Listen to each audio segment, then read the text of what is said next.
Right.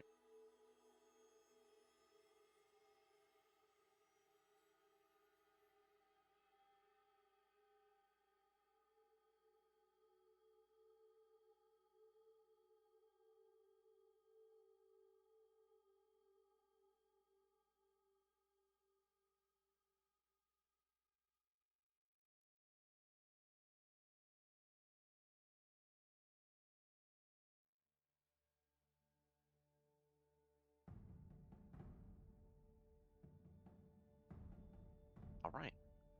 Let's see. Are we all in here? Let me check.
All right. I think we're all here and ready. So let's go ahead and get started. Hell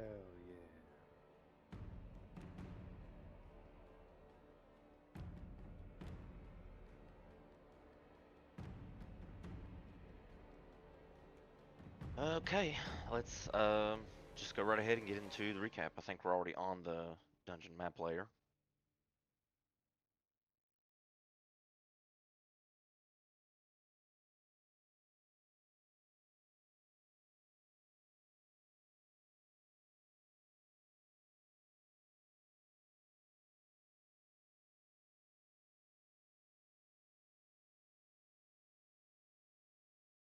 All right, Deborah's going to handle the recap here. 1 second.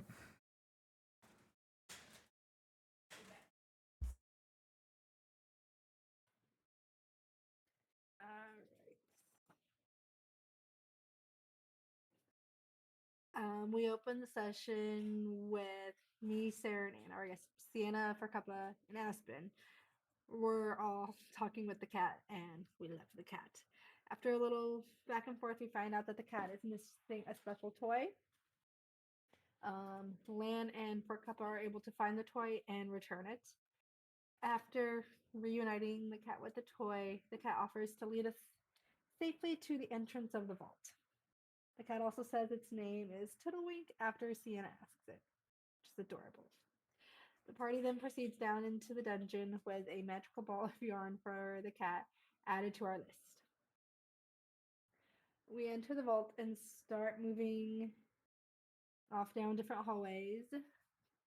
We encounter a couple different magical suits of armor that begin powering up and move to attack us. After I don't know, something in I don't know the words. Some missions by others. The animated armors are defeated. We gather back together and move as a group to one of the unexplored doors. Lan checks and sees the door is locked and magically trapped. So Emrys is able to dispel the trap, and Lan is able to unlock the door. Inside, we find a man and woman. Mauric is the man, and Erendra is the woman, who say they've been trapped in this room by the labyrinth itself. Aaron shows a watch that tracks when the labyrinth's layout will shift around. We agree to escort them to the exit in exchange for the watch that Mr. H created for them. End of recap.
Was I muted there? Probably. Yeah, we didn't hear We it. didn't hear anything if you were talking. Oh damn! I was basically saying.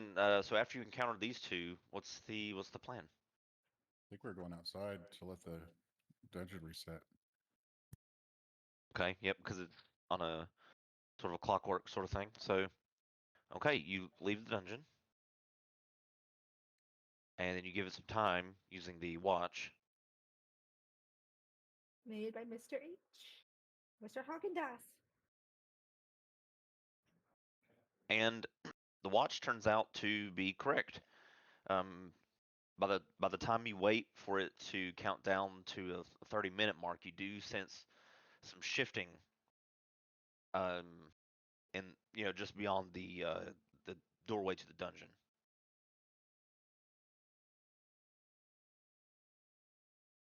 Do we remember who had the watch?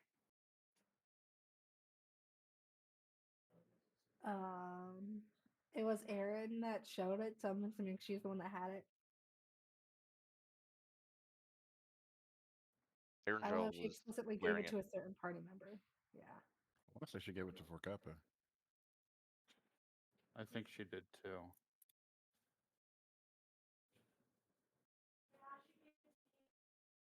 Sarah's confirming yes, it was to Forcuppa, since she's familiar with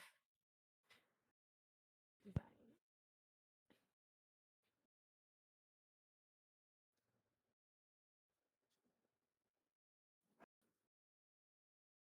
All right, so if the labyrinth's changed, we all split up again. Woohoo!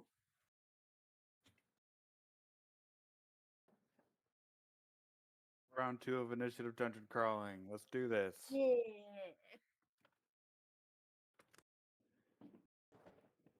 Okay. So if you walk back in after the time resets, you have plenty of time to sort of explore the dungeon without the fear of it sort of switching on you, since you wait for it to set and then go in as soon as it's finished moving, giving you plenty of time to re-enter. And let's you also have the same initiative scores up, or no? I think it'd be fun to roll again. It's up to y'all. I mean, I can wipe these out and we can re-roll, or do this. It doesn't matter to me. Reroll. Reroll. Okay, let me Which delete it real direction quick. should the tokens be at? What do you mean? I'm seeing all black, so I just want to make sure my tokens on the board. It's like in like the top middle, like very top of the map in the middle. There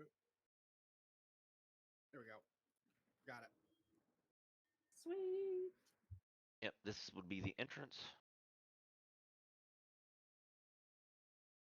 Where's my notes? Oh my god. What you get for wearing all that armor.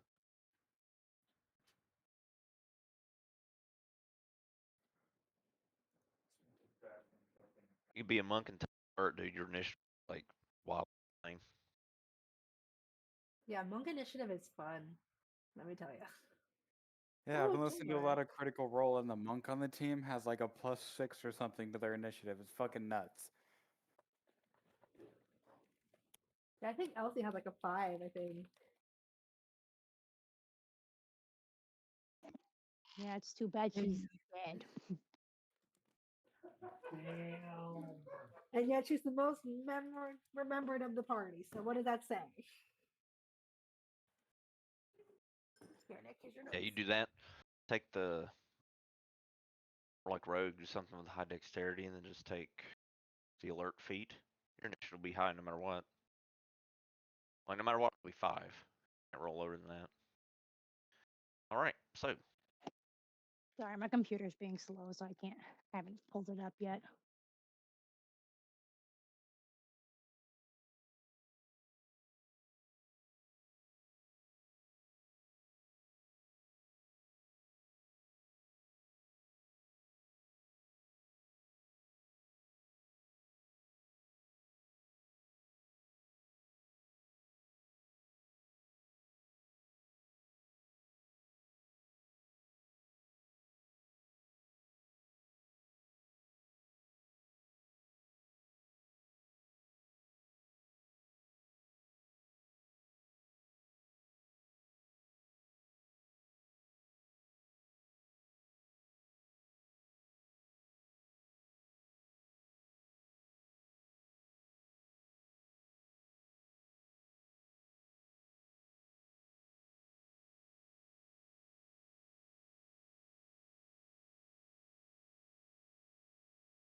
Okay, sorry. Now I'm good. About time. It's being slow. I can't help it.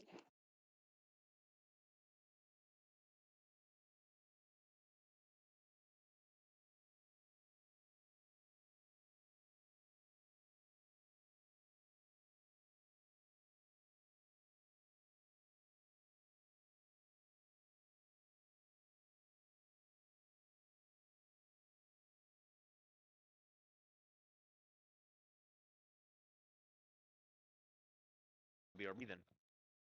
Give me just a second.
Alright, looks like Sienna's an initiative.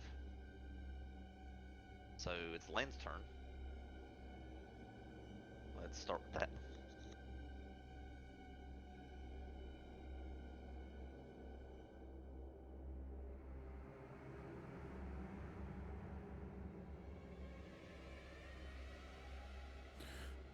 Okay, so Land's gonna kind of look at everyone and say, is there a certain direction that we all want to go? And I'll kind of like look through everyone and will say, all right, it seems like we could go this way, which if Land's looking down, that's going to be to his right. So he'll point to his right where Sienna is. Then he'll point over to his left, kind of where Ezekiel is.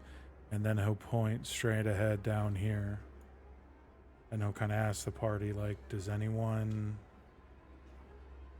have a preference or an idea of which way we should go?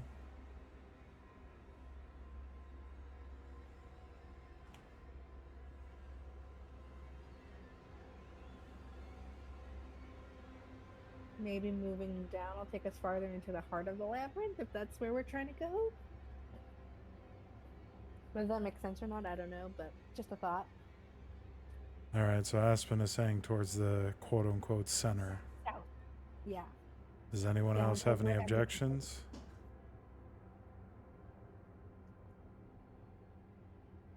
All right. Me.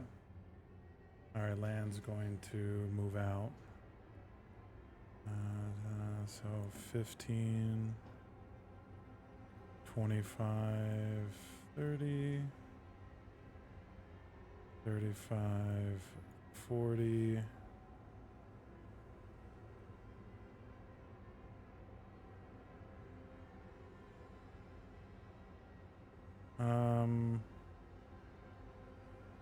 Can Lan dash to here and then peek around both corners?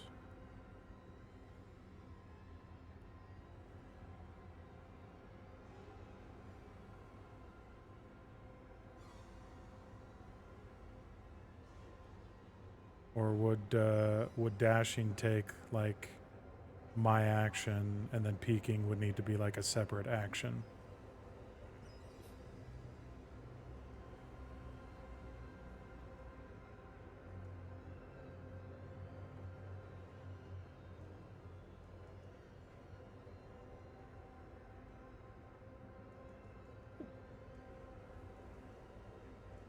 If you're saying anything, Cody, you might be muted. Oh, Liz, can you hear me now? Yeah. Oh, okay, yeah, I was sitting there explaining. If you're trying to look around the corner there, as long as you have movement, you can. But, you know, Okay. if you don't, you'll have to dash. Oh, I guess that's what I was asking is like, so if I use my action to dash, so I just need movement to peek around a corner is what you're saying? Yeah. Okay, cool. Then yeah, Lana's going to dash right here and he's going to kind of poke his head around each way. So he'll look that way and then the other way. And then he'll kind of end up here. Is this door right here supposed to be open? Yes. Okay. It may have changed. The chambers may have changed, but none of the doors shut themselves. Okay. Oh wow.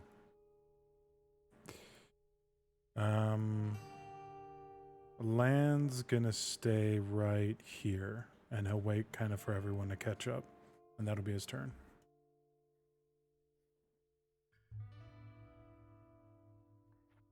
Okay, Emrys.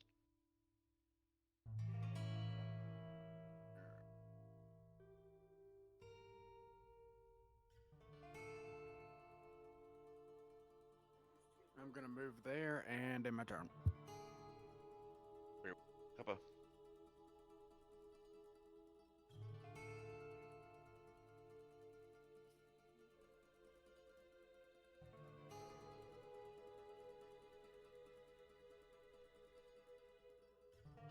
And I'll stop there.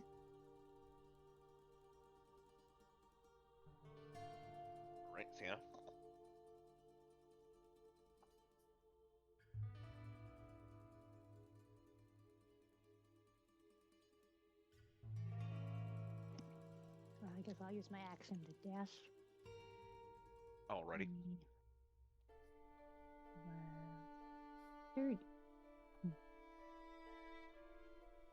Alright, I guess that'll be my turn. Alright, Aspen. Okay. Gonna start moving. 10, 20, 30, 40. Oh, it's a tight space. Then I'm gonna use my action to dash. That's 5. It's this road. I'm just gonna go this way. 15. I can do math. 25. And that'll be the end of my turn. Alright, let me see. What's that want to do? What about here? Ivan, or Simon.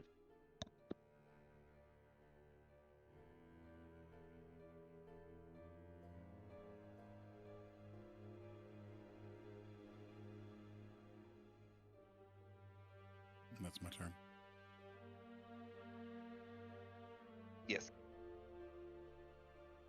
My mic's probably cutting in and out on y'all. I don't know. I'm gonna switch headsets halfway through or something, but yeah, Simon, it's your turn.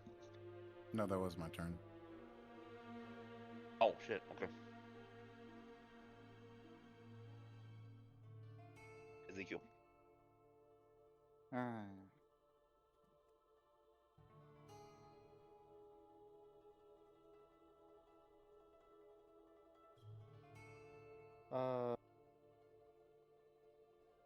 Yeah, Ezekiel's gonna hang towards the back a little bit, and he's just gonna keep eyes on the back of the group, make sure nothing comes up behind us. So that'll be it for movement. That'll be it for my turn. Okay. Landon, you're up. Alright, Lan is going to head after Aspen, so 10, oops, 5, 10, 15, 20, 25, 30, 35, 40. And then Lan will dash and peek around the corner here. That's 5, 10, 15. Now peek here. That's 25. He'll peek here. 30, 35.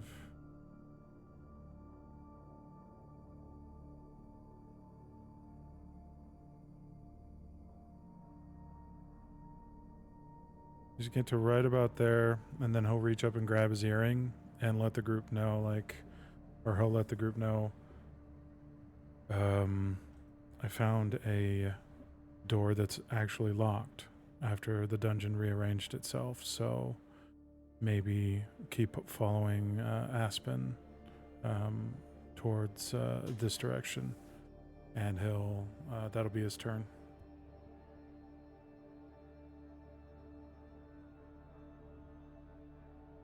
Okay, Emrys.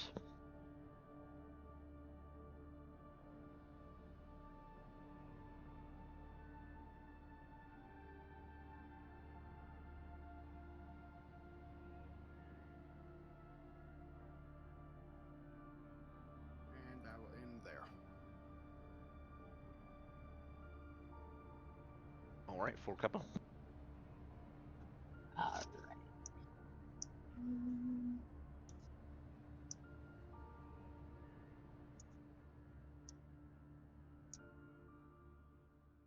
Right here. Yeah. I guess keep help him. Use my action revenge. And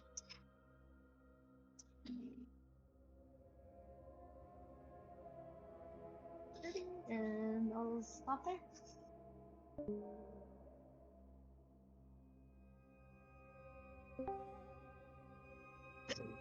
I meant to hit mute and I picked up. I'm back. We're good. Okay, Sienna.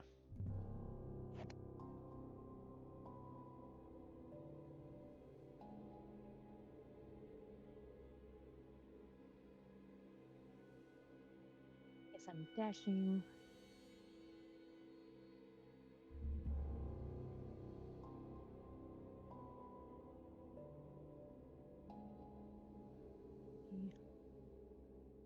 Which way are we going?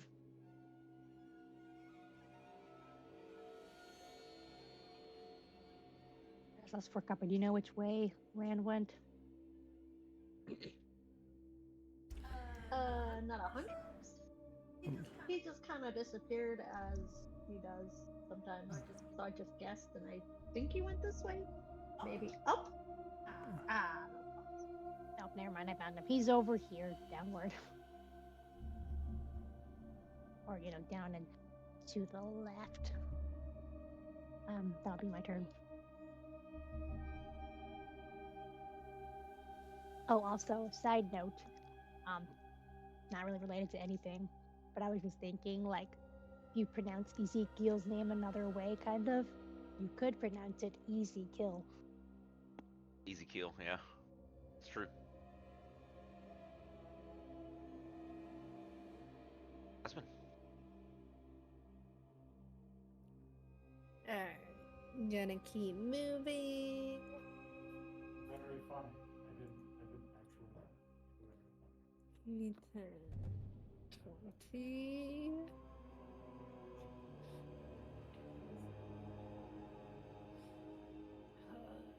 I'm gonna keep going down. Hopefully it just meets up 30, 40. Then I'm gonna dash it as my action. 10, 20. Ooh, I locked the door.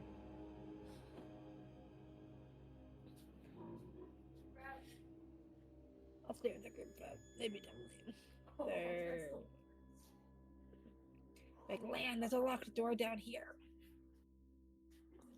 Just down to the south a bit. And that'll be the end of my turn.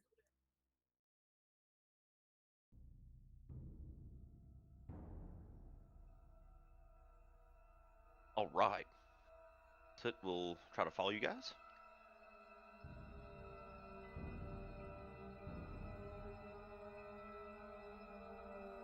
30. She'll go here because she used her action to dash as far as she can go.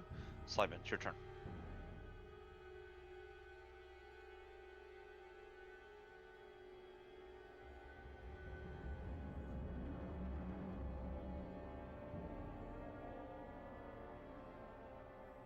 And that'll be my turn. All right, easy kill. Your turn. That is not sticking.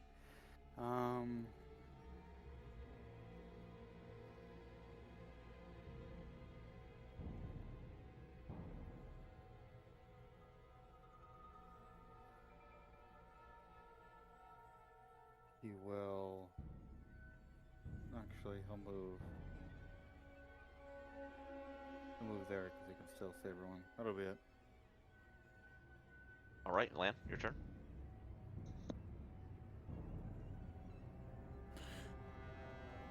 Alright. Land's gonna get 5, 10, 15, 20. Yeah, poke his head around the corner. 25, 30. Alright, Land's gonna get to this door and then he wants to check if it's locked and for traps. Okay, investigation check.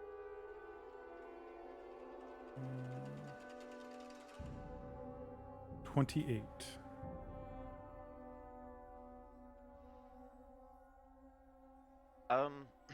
It is locked, but it doesn't seem to be trapped. Okay, then Lan would like to unlock the door. Okay. Roll the tools. Use tools, dexterity. 32. right. Just another day for you as you finesse your thieves' tools into the lock and easily uh, unlock the door.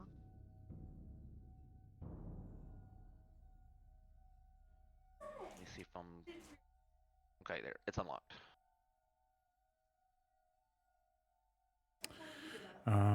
Lan is going to. He's going to wait for the others to catch up to him. So after he's done unlocking the door, he'll put his thieves' tools away, and then he'll just kind of like crouch down by the door and kind of look over his shoulder and wait for everyone to catch up. And that'll be his turn.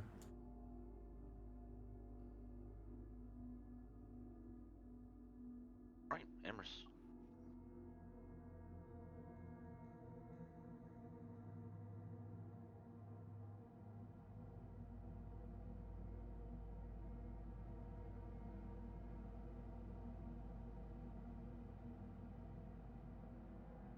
Move there using dash and in my turn.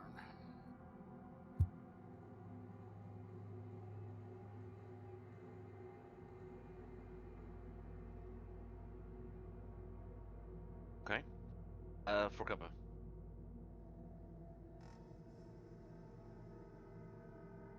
Trying not to accidentally hang up this time.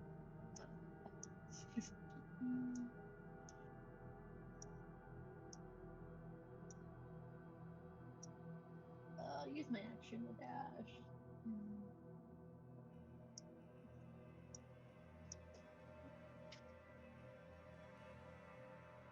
I'm gonna come right here. Glenn, what's happening? What's going on? Why are we crouching in a corner? And that's it. Lan's going to respond and say, "Oh, well, I'm just crouching because it's comfy for me, but I unlocked this door in front of me, and I just figured it'd be better if we wait for everyone to catch up before we go barging in. But yeah, you don't have to crouch. It's comfy for me." Is that a short joke? I would never. And as he says never, Lan will put his hand on his chest and kind of look away like, how dare you even suggest I would? She'll just answer like, uh-huh, which is like a smart because she knows he's being ridiculous. That's it.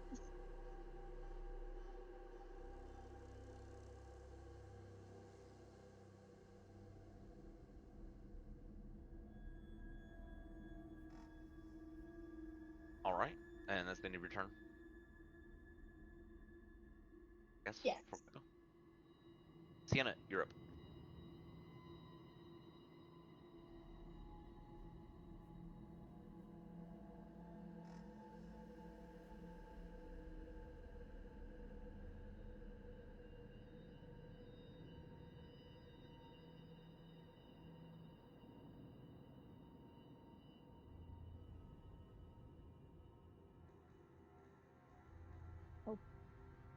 Well, I opened it. I don't know if I meant to or not. Wait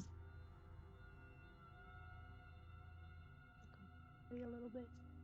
And I think that's all my movement, so I'll be done.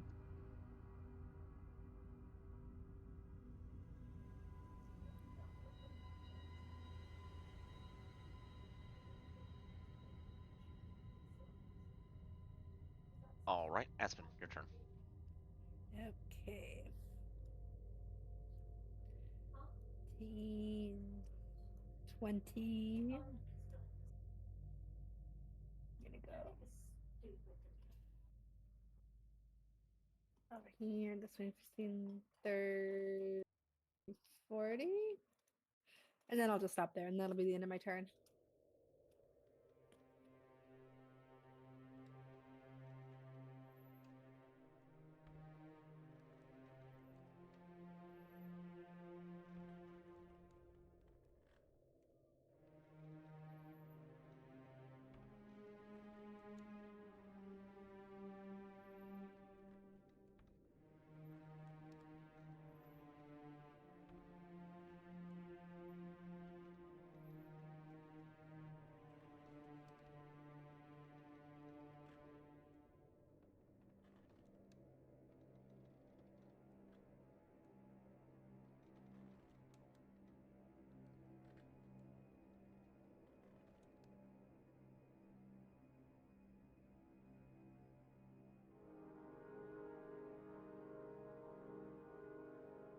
Right.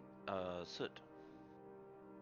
See what she's gonna do. I think she'll just try to catch up. Grab the token. 5, 10, 15.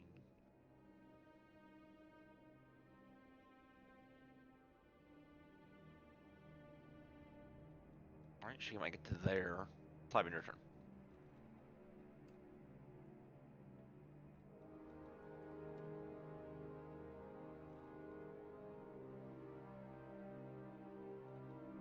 That's my turn. Ezekiel.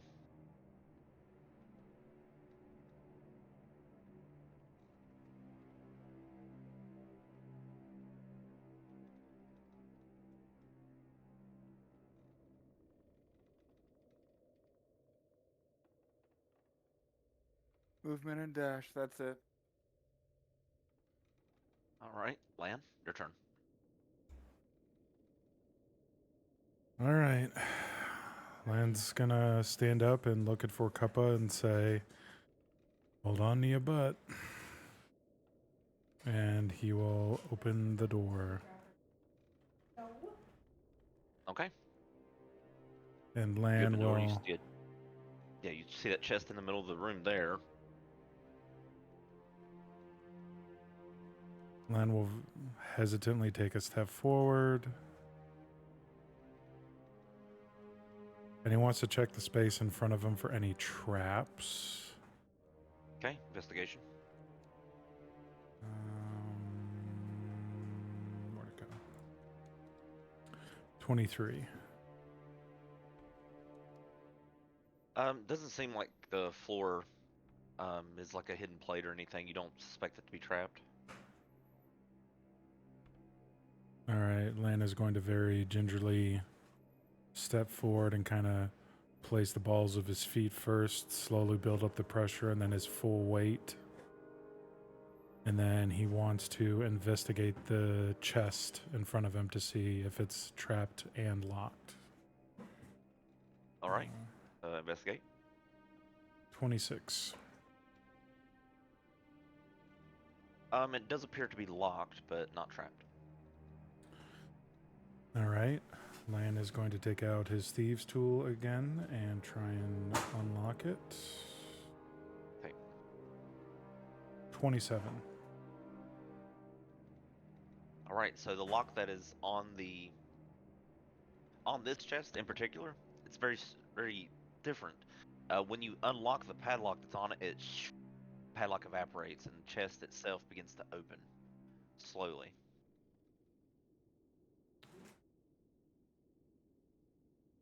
Inside are 3 things. One seems to be some sort of velvet coin pouch. Inside is 25 platinum pieces and 87 gold pieces and a signet ring. The other is quite evidently a potion of healing. And then there's a jar, or a bottle, I guess, off to the side, and this bright green fairy-like creature looks like it's in the bottle. The moment it seems to be curled up, sort of in the fetal position, sleeping.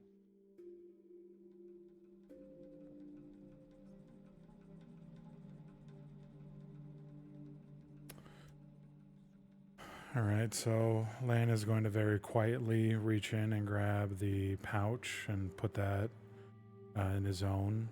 And then he'll grab the potion of healing and add it to his pack as well.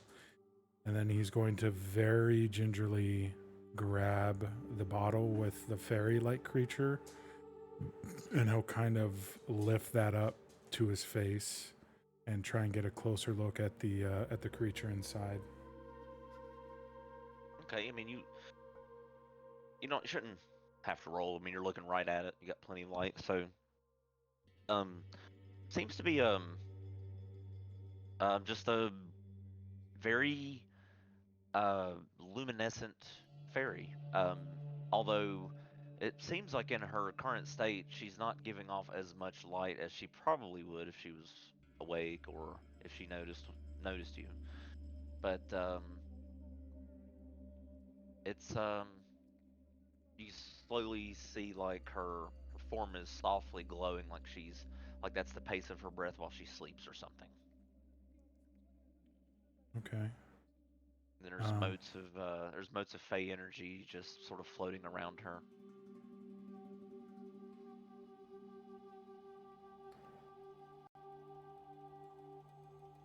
Have I encountered a creature like this in either in my studies or in my well, actually, yeah, that's a good point. Does it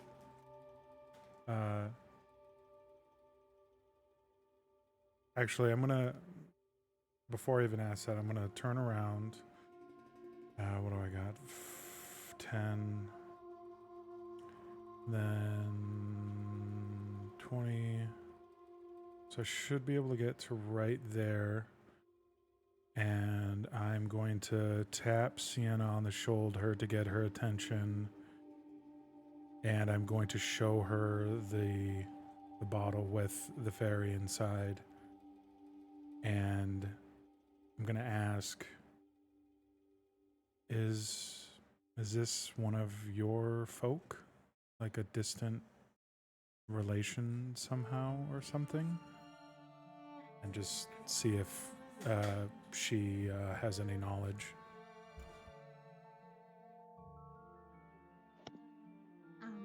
I guess can I look at it and see if I can answer his question?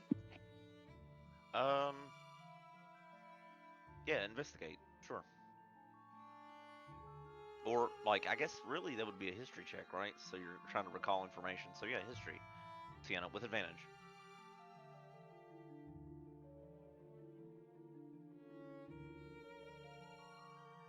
Ooh, God. So this creature, tiny as it may be, is among some of the most, well, sacred in their purpose, and two, immensely powerful. But their power is only good for one thing in one instance. This creature in the bottle um, must stay that way forever until the person attuned to it uh, starts to die. When the person who drops to 0 hit points while this item is attuned to you, the fairy um, breaks free and resurrects you with half of your maximum hit points. So it's like a Zelda fairy. It very much, yeah, that's very much the idea, pretty much. Once once the fairy is out of the bottle, it disappears into the ether after bringing you back um, from near death.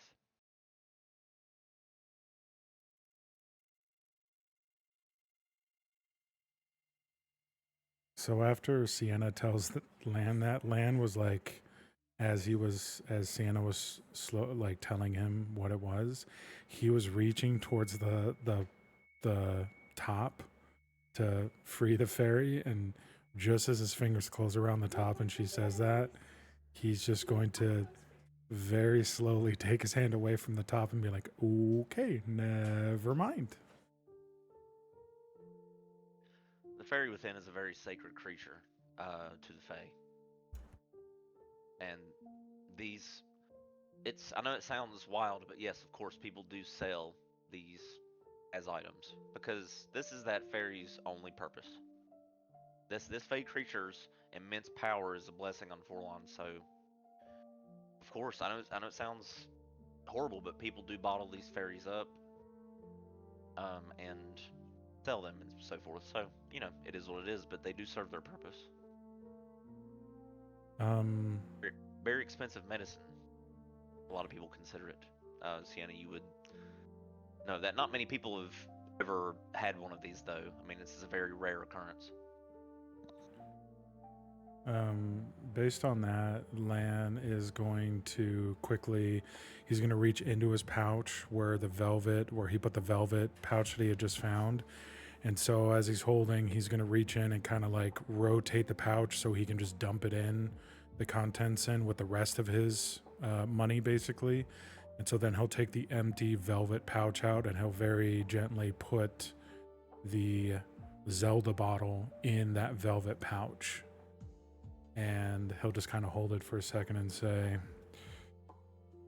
all right, cool, thank you. And he'll put it in another, very gently put it in another like empty pocket that he has, and then just be ready to move on. Right. Okay, Emrys, it's your turn.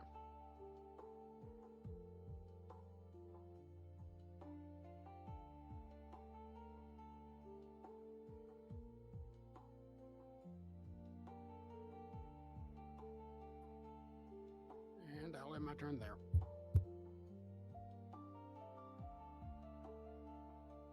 Right, for Cuppa. I was gonna ask, Lynn, was there anything else in that room, like side passages or anything, or was that like a dead end? Because you went in and then came back out. Lan is gonna say, honestly, I'm not sure. I can go back in there and look, but just glancing in there, yeah, it was just the chest and 3 other walls. So just, if there's nothing else in there, we can just shut the door and move on, kind of thing. No point going around it either. There's another pathway that we can go to. Oh well. Lan is gonna speak up real quick and say, I actually think maybe we leave the door open just to, because if we run out of time and have to get out and let the dungeon rotate, it seems, this is kind of my guess as we've been exploring it again, but it seems like the doors don't, while the rooms rotate.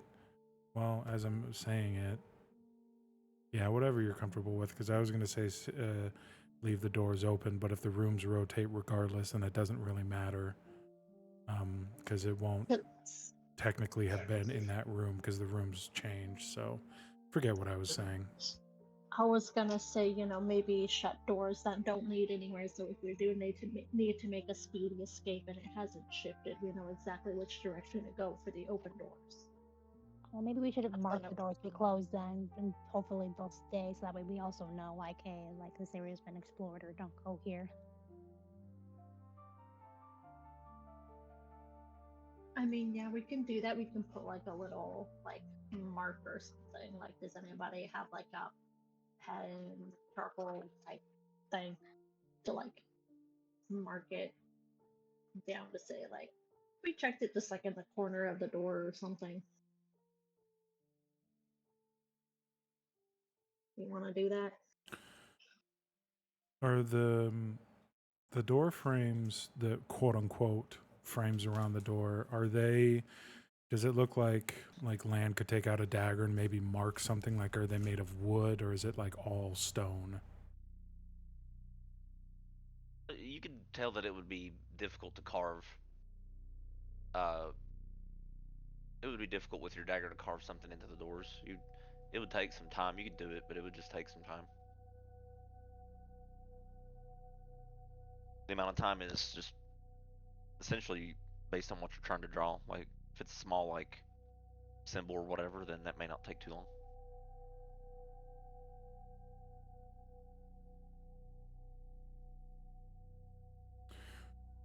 Yeah, so Lana's just gonna grab the earring and pass on to everyone, like, hey, starting now, any doors you guys pass through, let's just use our daggers, just mark like an X about maybe the size of your palm. Like, yeah, kind of big, but something that we can see if we're having to run out of here in a hurry and we don't have to squint or anything and possibly miss it. So, and then Lan will do that at this door. Is it still? Oh no, oh wait.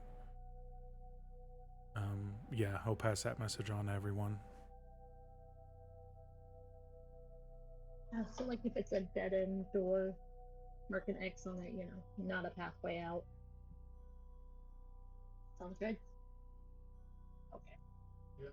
So, Aspen gives a thumbs up. as you're the only one in the room and nobody communicating over earrings, we hear nothing. Awesome. Is this another door right here? Yep. Okay, there it is.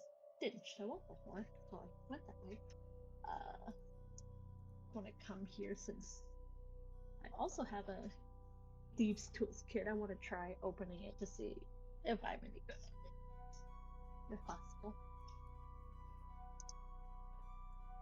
No, I'm very bad at these. Would it just be a dex check for these ones, or could I use my intelligence for these ones? Talking about like unlocking the. No, you can Yeah. use your. Since your tools are infused with your power, the idea is you've kind of artificed your tools as well. So you can use your spellcasting ability modifier for it. It's been so long since I used them, I forgot what I had to say. Awesome. 25. Okay. So the door unlocks with no problem. Open it and go through. Whoa, never. There we go. Now it opened. I'm gonna open the door. It's just like, guys, there's a bigger, gross looking Ezekiel over here. Does it look like it's moving or alive, or does it seem like a stationary one? Just like a vision. So once you open the door for Cup and look at it, you hear this humming of power as the Magitech armor begins to awaken. Slowly though. But you can hear this humming of coalescing of power in its location. Can I slam the door shut? Like, nope. Like, nope. Nope. As it's powering on. Yeah, you can close the door. Yep, I'd like to close the door. And we're gonna be like, there's a big scary Ezekiel over there. It's turning on. Do we want to relock this door maybe? I'm just looking around at like dozens who are nearby within earshot. I messed up. I won't do it again. That's Lance's job.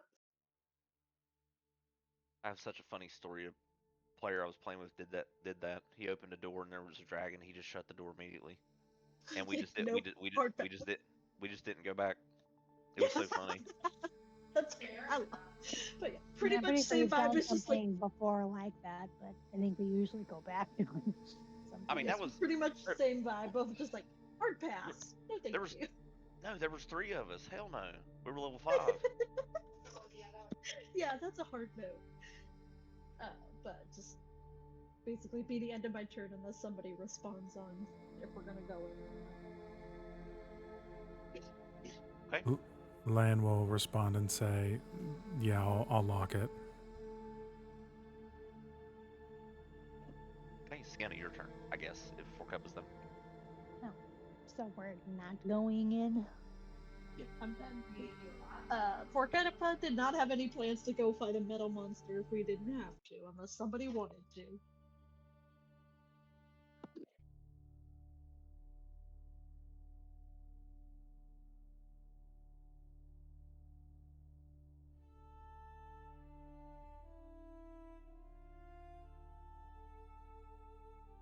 Well, all up to you, Sienna. I mean, you can just go open the door and go in if you want to. Yeah, we haven't technically locked it yet. We just shut it, so right now it's shh. I guess if we're not moving into there. Was this the room that Lan already investigated? Yeah, that's the room he found the fairy in the bottle and the potion in the coin pouch. Is that room dead end? I guess I'll ask Lan. Yeah, Lan had told Forcuppa that, I mean, he can go back in and check the walls for like any possible secret rooms, but yeah, it was just the chest in there.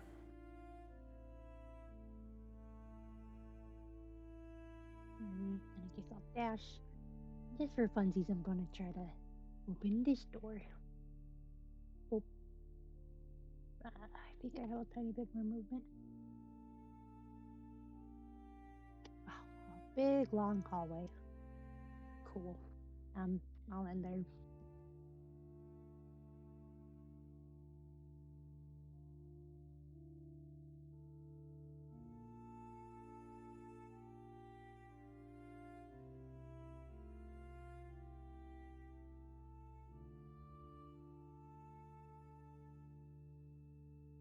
Okay.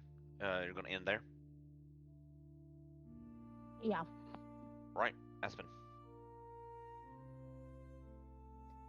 Okay. Gonna follow Sienna. 10, 15, 20. 5. 35.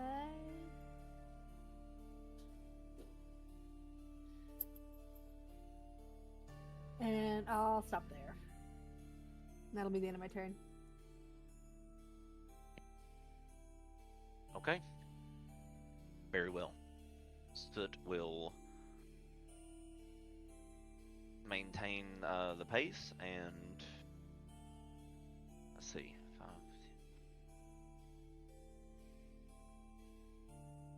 Right, she'll use her action to dash.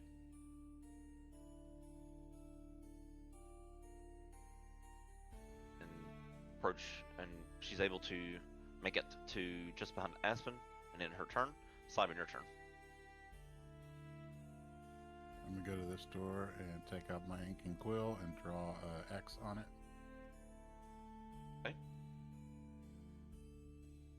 And then do the same here. Okay. And that's all of my movement. So that's my turn.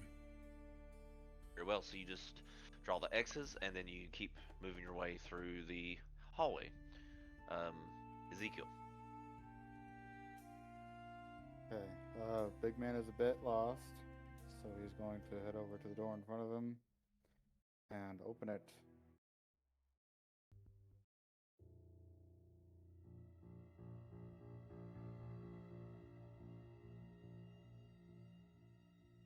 He's just gonna start calling out, guys.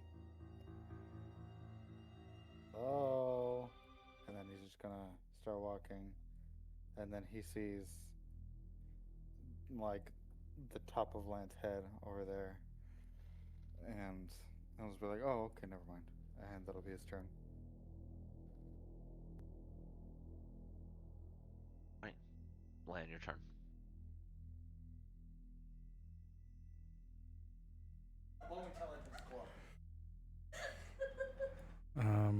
Lan will move to the door that Forkuppa had, and before he goes to try and lock it, he'll look at Forkuppa and say, "Did you see anything else in there besides wannabe Ezekiel?" Open it, saw a big metal man, shut the door. Did not look any further.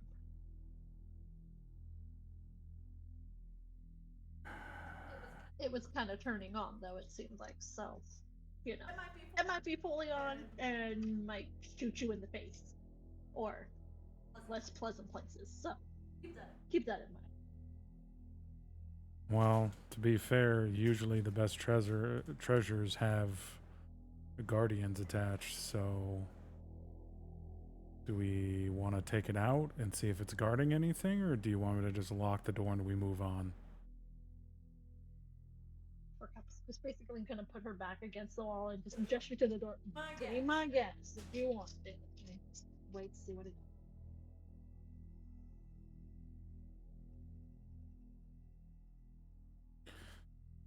I think we leave the door unlocked, and we'll see if it comes after us.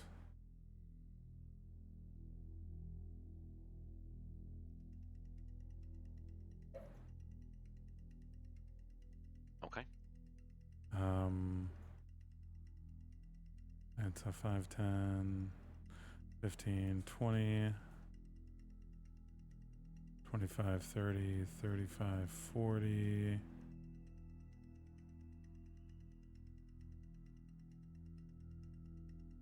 Land's gonna stop here and he's gonna kind of look back and make sure he didn't make a mistake and that thing doesn't come barging through and start attacking everyone. So he's gonna end his turn right there. Okay, so you sort of look a little worried. You're wondering, man, what if that creature busts through the door? Well, too late now. You just sort of shrug. Emrys, your turn.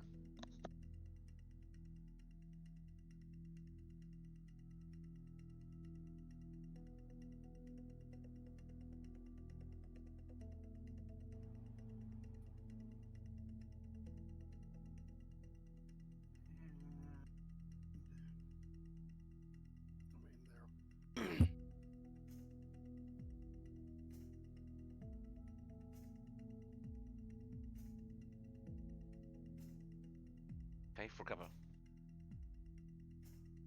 She's gonna take out her quill that she uses to take notes or write things down and put a X and like a question mark on this door before leaving, and then head out. It's like a really quick sketch of X question. And was like, maybe we'll come back. Moving. And then start heading after everybody. Okay. The come down here. 30. Oh, sorry, my roll 20's being weird for a second. And would be drawing the X count as an action or no? I can't really remember who said.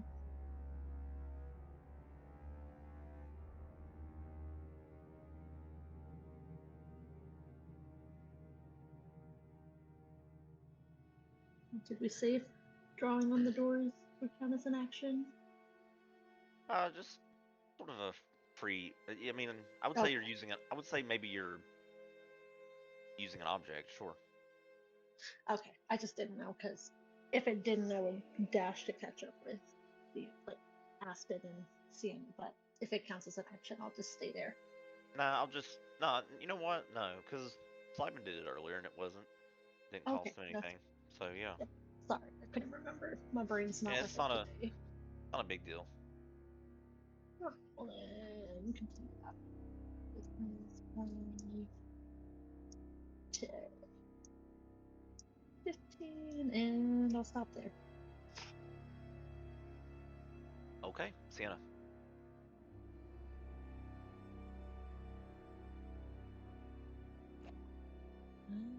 Guess I'll go down this row.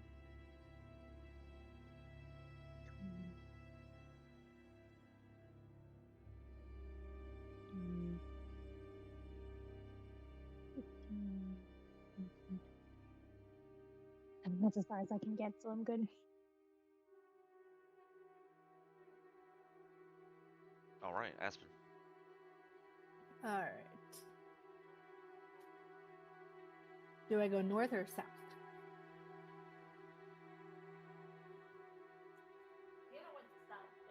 Okay, so she went south. Okay. 10, 20, 30, 40. And use my action to dash. 10, 15. 25, 30.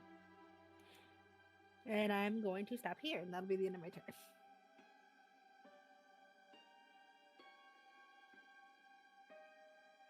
All right, I think Soot will follow.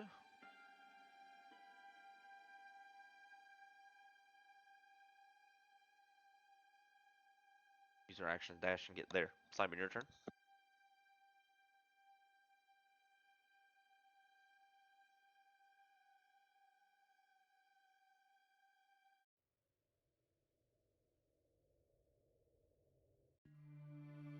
That'll be my turn.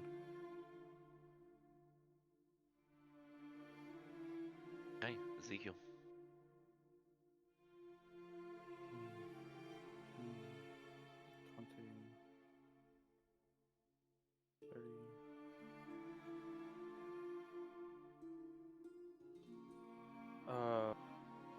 Ezekiel will call out to Lan, and he'll be like, "Which direction was the room with the big metal thing in it?"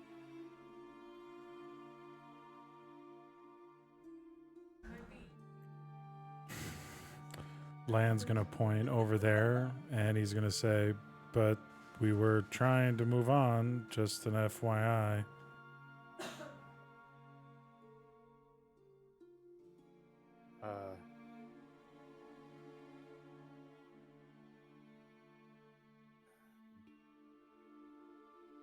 I'll get to there. That'll be his turn.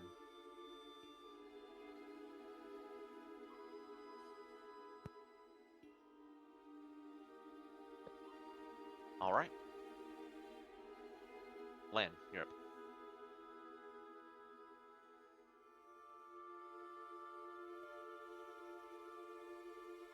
All right. Land's gonna look back at Ezekiel and be like, "Sorry, big guy. You know, we're on a. If we weren't on a time limit, I'd say, yeah, let's go to town. But trying to get through here as quick as we can." And then 10, 20, 20, 30, 35, 40, and then Land's gonna dash 10, 20, 25, 30, 35. Land will stop there, and that'll be his turn. Very well. Imris, your turn, sir.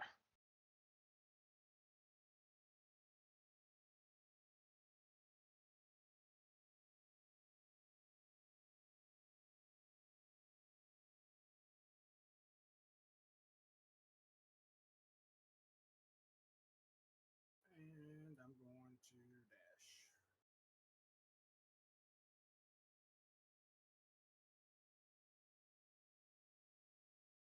And in there.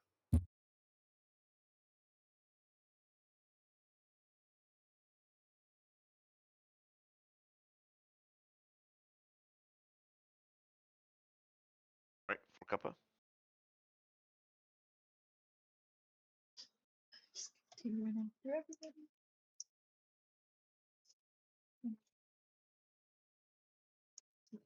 Dash. And and stop there.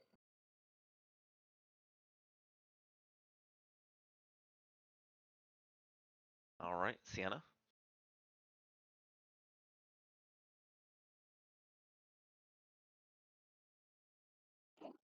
I hate this place.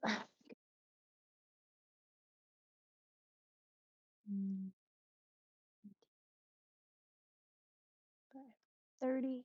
Oh, there's so many hours. I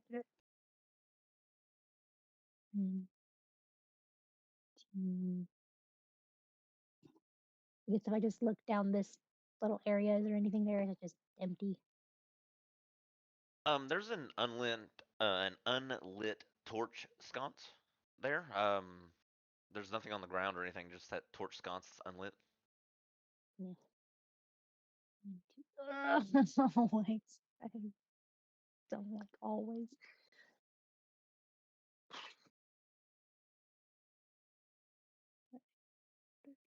I'll just stay right here for now. Ugh, I'm done. Right, Aspen.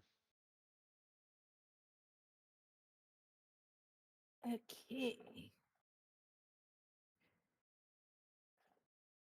Gonna go this way. 10,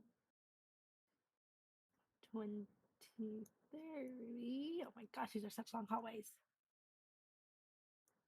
40. I think I'm just looping back around. Then I'm gonna dash. 10. Oh, hi, Sienna. 20, 30, 40. Oh my gosh, smaller space. Okay, and that's the end of my turn.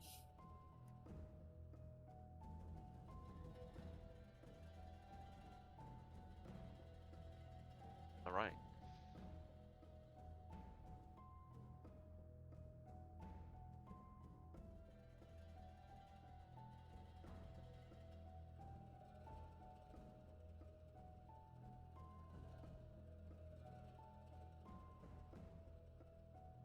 Okay, Simon, your turn.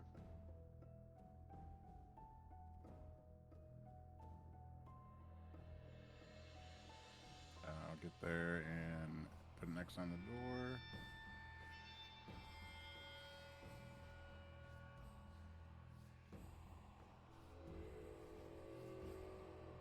And that's my turn.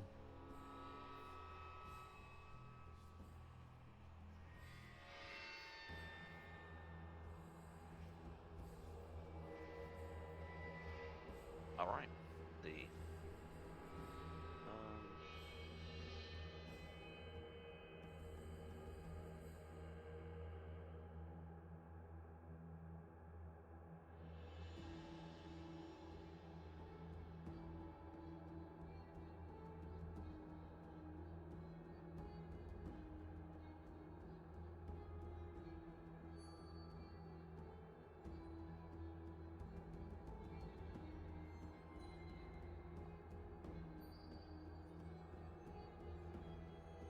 You lost the initiative tracker. Where the hell is it?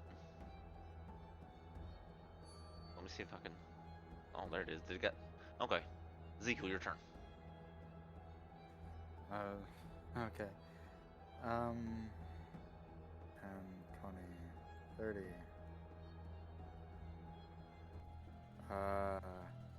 Ezekiel's gonna call out to Emrys and say, "Are you following Lan?"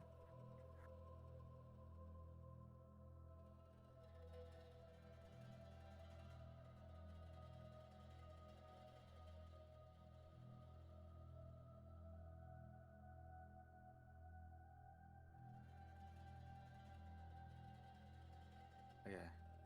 So that was 10, 20, 30, 40. Yeah, 40.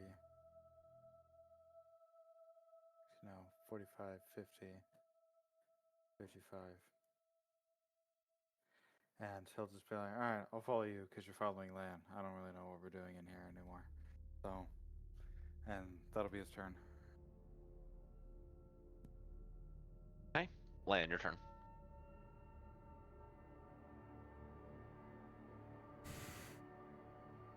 All right.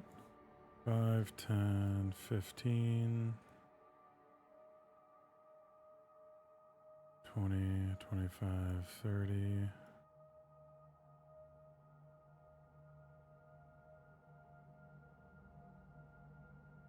35, 40.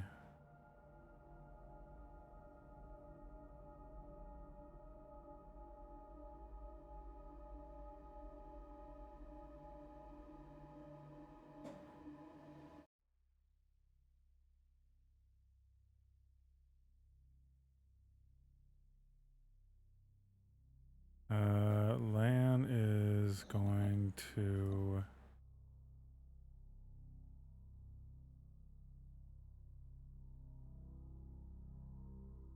Lan is going to pause right there. That'll be his turn.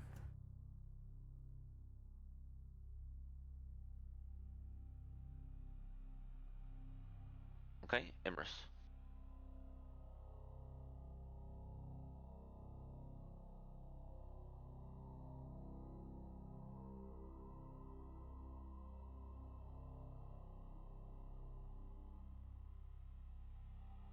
And I move there using dash and in my turn.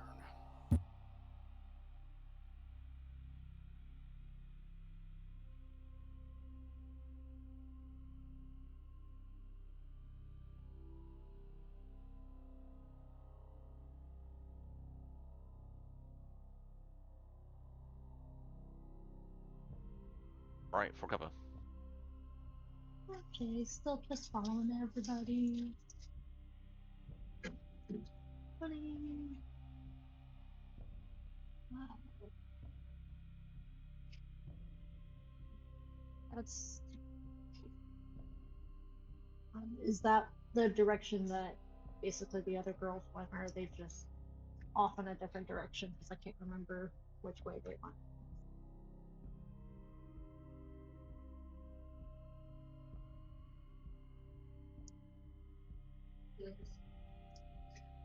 Good job.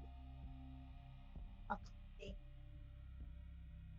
Use my action to dash.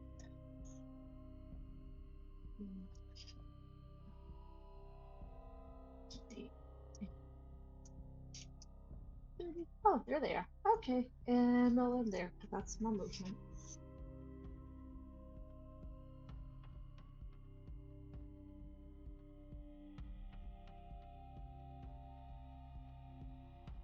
Sienna, your turn.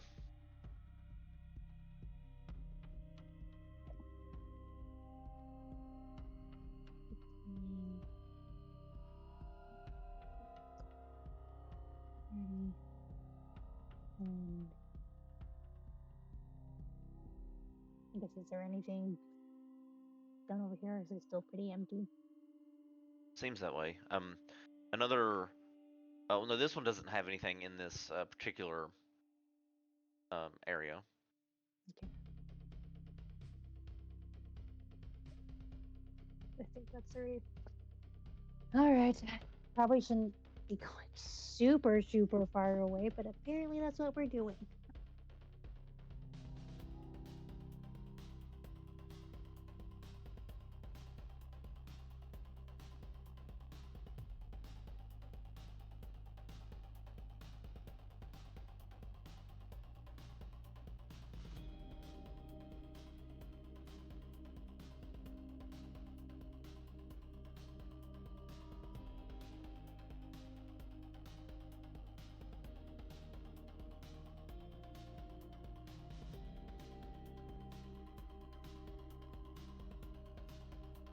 At the end of your turn, Sienna. Yeah, that was sorry. Aspen, go ahead.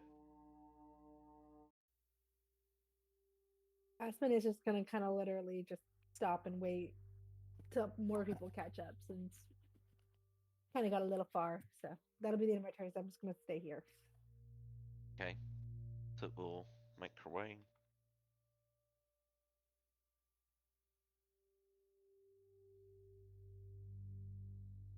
Okay. Simon, your turn.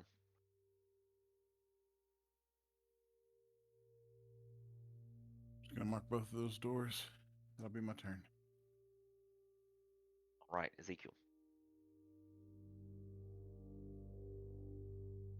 10, 20, 30, 40, 45, 60. He'll get there and then he'll hold the earring that he just remembered that he had. And he'll say, hey, for Cuppa, can we get a time check on when this dungeon is going to shift?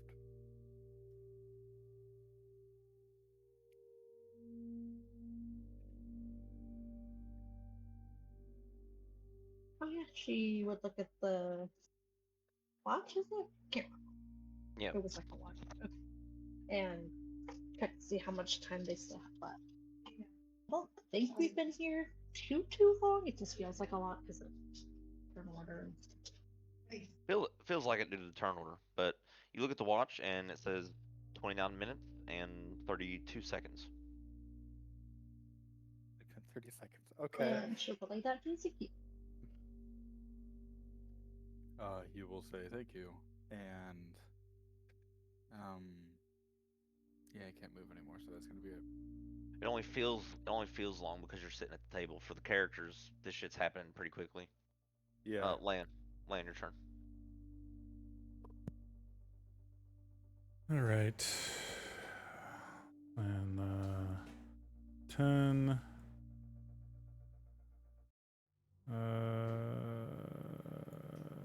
20. Which way did we go? 20.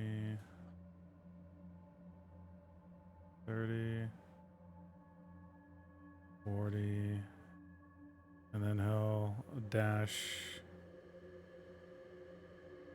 10, 20, 25, 30, 35, 40. And Lan will just kind of say under his breath as he passes Aspen, I sure hope we remember how to get the fuck out of here. and that'll be his turn. Okay, Emrys.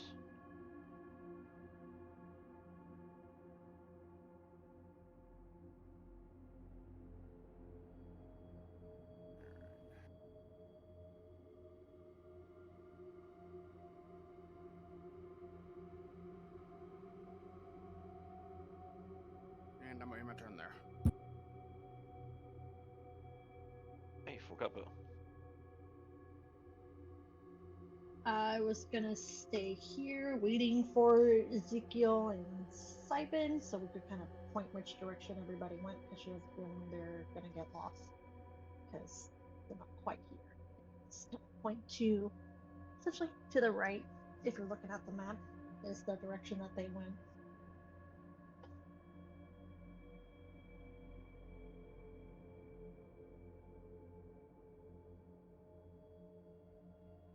So that'll be my turn.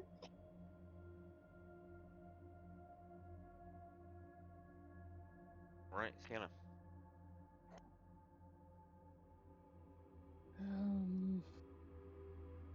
Probably should wait, but I'm gonna go. Is there like an end here? Is there like a door here maybe? That is a door, yes. Yes, indeed.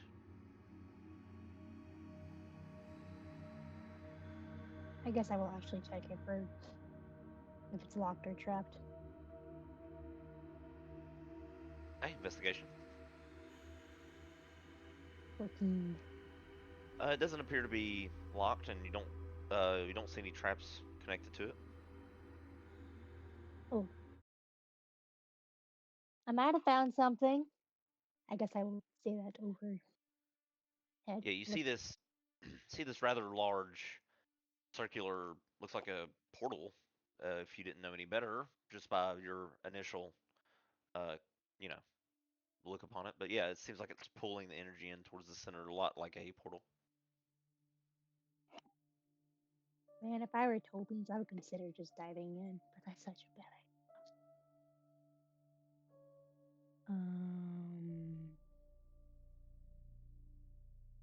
Alright, I guess I will say over the earring group chat thing, like, hey, I think I might have found a portal thing. If you just keep heading generally south. I don't exactly remember, but if you find Aspen, she's in my same general direction. It might be something we want to check out. Actually supposed to be 5 feet big. Messed up. But yeah, it's sort of like a wall portal.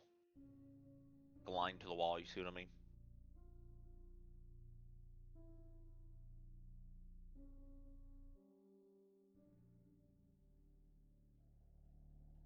Okay. So yeah, you guys hear Sienna relay that, and you can respond if you want. Further south. Like, I'm still going west, man. Are we running through this thing? Or I thought we're just. We are. Well, I'll just say I've more or less been running, so I'm probably a fair ways from a lot of people. Authoritatively walking. That's what we're doing.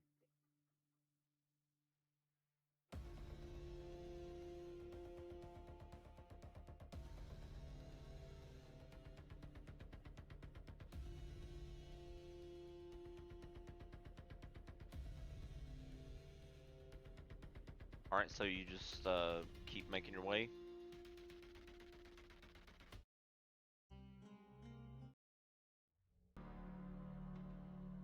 I mean, I'm done with my turn.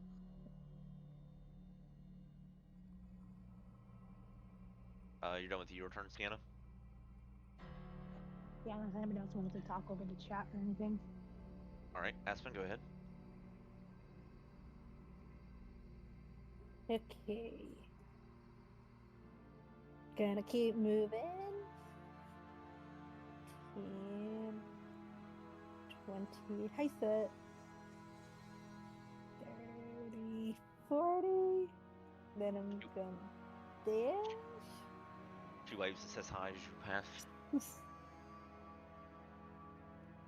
I think Sienna is this way. She's around the corner. You can Just the- sense her. Oh, hello. So if I dash, I'm just gonna move a little bit more to get out of the way. I'm gonna point out is a portal.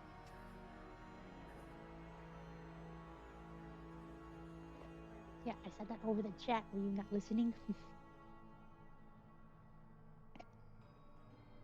No, why would I listen? I was busy saying hi to Soot.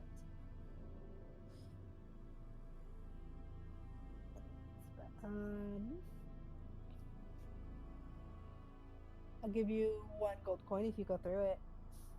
Right now. There's no guarantee I'm coming back. That's what the gold coin is for. Singular gold coin. It That's is really not 20% that much. of my gold right now. Did you just say my life is worth 1 gold coin? 20% of my money I have, so.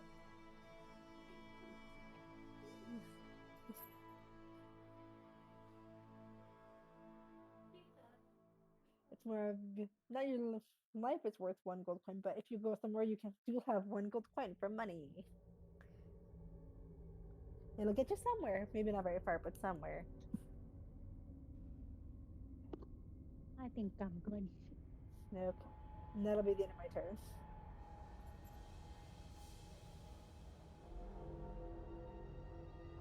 Okay, Simon, your turn.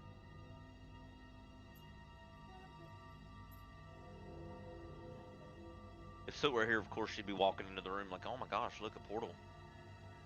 I wonder if I shot an arrow through it, if it would hit someone on the other side. Oh wait, It's they my would come turn. through. They would come through and attack us. Sooted thing. And Simon ends his turn. Ezekiel, your turn. It'd be really funny if someone just like tossed like a mini bomb through it and just through the portal. That'd be really funny. 5, 10, 15, 20. We'll step over for a couple. 30. Dash. 35, 40, 45, 50.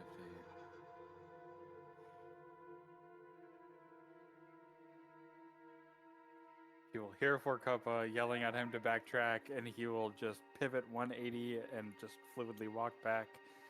And he'll be like, alright, I'll move the other way. And that'll be his turn. Okay, Lan.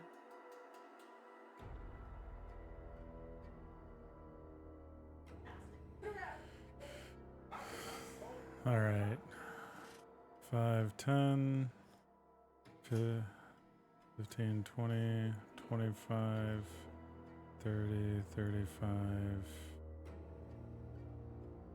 Oh.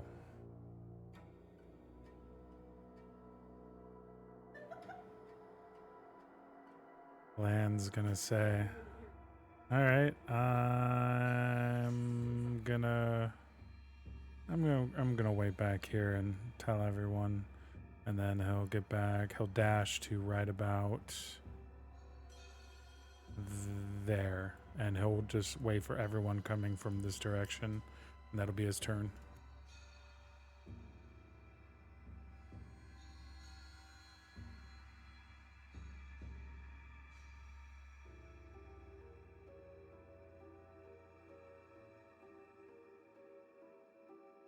Mris.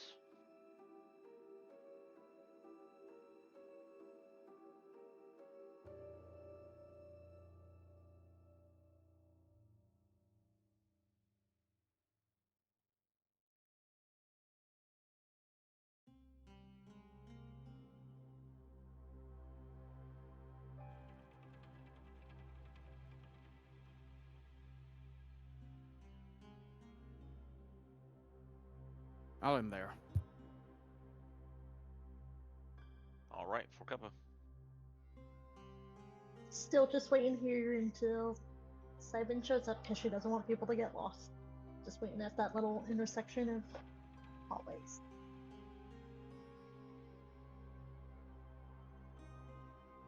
Okay, Sienna.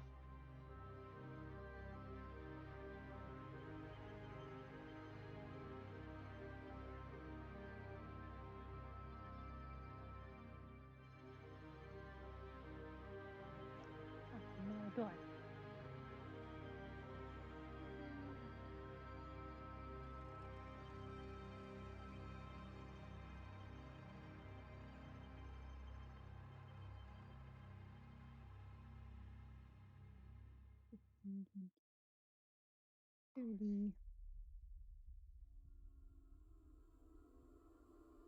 Oh my gosh, there's tons of flowers ahead again.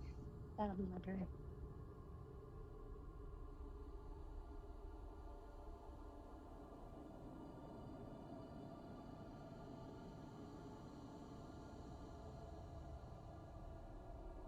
Okay, Aspen.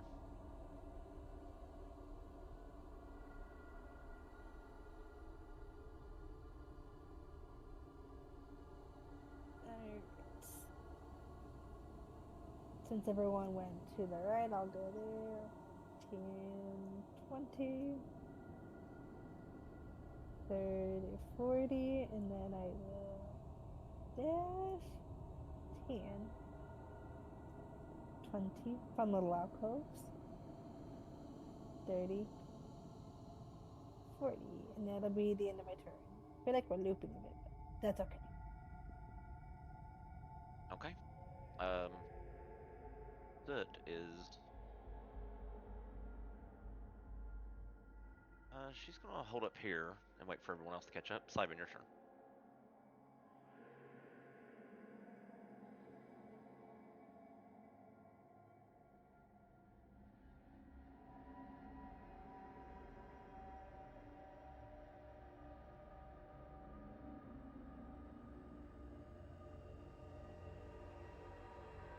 That's my turn. Okay.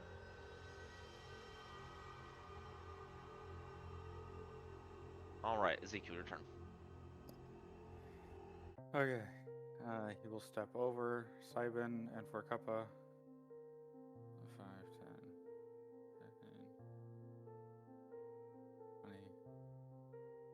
She was gonna point down, like this way and down, like south, wrong way. Just yelling at Ezekiel again, directions. I should have just picked for Kappa up and just put her on my shoulder. He will dash, so 10, 20, 30. And he'll look at land and be like, is the portal anywhere near here? And Lan is going to be moving his arms like the ramp guys when a plane is cleared to leave the gate, and he's just going to be signaling to his. If he's looking at Ezekiel, it'll be to Lan's left, so he's just signaling to his left. Cool. And that'll be his turn. Hey, Lan.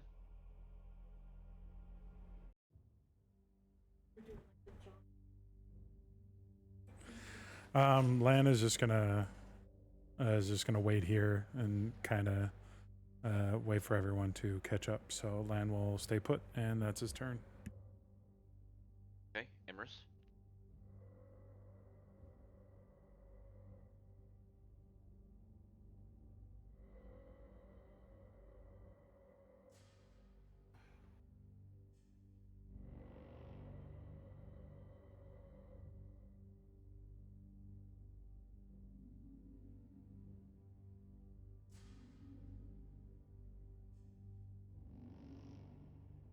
And then I'm gonna dash. And that will end my turn. All right, for Kappa. She's gonna start moving because I think that was everybody. Got everybody up. 20, just make sure Simon knows we're going south if you're looking at the map, is it, or southeast west. 30, use my action to dash and try to catch up with everybody.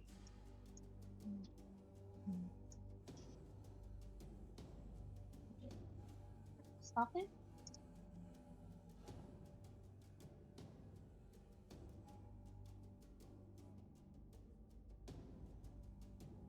All right, is that it? Yep, that's it. Okay, Sienna.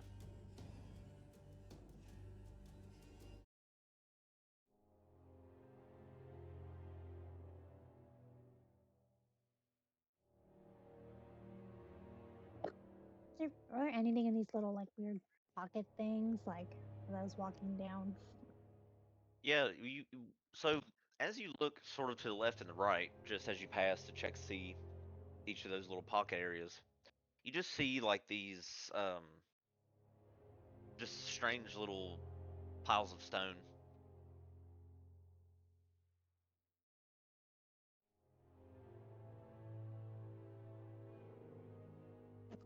They just look like kind of little rock piles, I guess. Yeah, Is that what you're saying? yeah. I mean, some of them, like the one you're right next to, has a lot of rocks, and they're much bigger. But most of the other ones like either had two or three little smaller piles, or nothing at all, or just a pile of stones. I guess. Could I look at the pile you mentioned and just maybe, if the stones aren't too heavy, kind of lift them and see if there's anything going on with these rocks, or if there's something somehow maybe hidden inside them? Absolutely. So you go to move the stone, and you see this. You see these. It looks like these slits of these ice slits just form, and it opens up its gaze, looking at you, and this elemental energy pulls all the stones together, forming a myrmidon right in front of you. And the myrmidon will reach out his maul and see.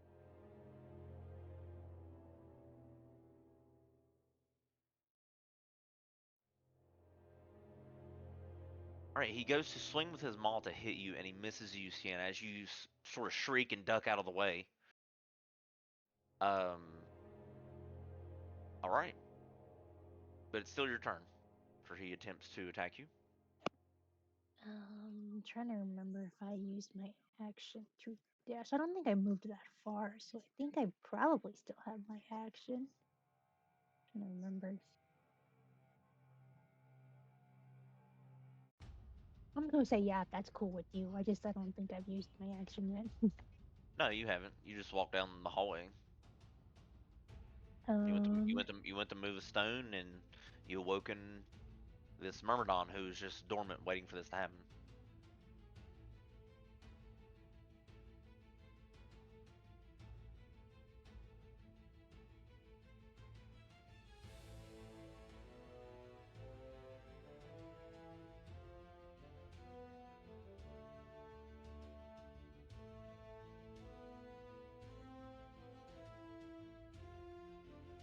I guess, can I try to cast suggestion on it?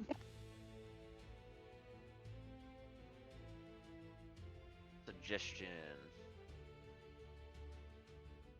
Sure, he has to make a wisdom save. All right then. Then let's see. Let's see how he does. He has to make a wisdom save. He rolls a 2, so he fails. So your suggestion magic, as it strings from your bow, the music coalesces with your energy and sinks into him as you feel the spell take hold. So be And I very guess, careful with your suggestion here. oh, well, what I was gonna say is go back to sleep. Go back to sleep. Okay. Yeah. Okay. All right. So you cast that suggestion on the creature, and is that it? Yeah. Okay. Aspen, your turn.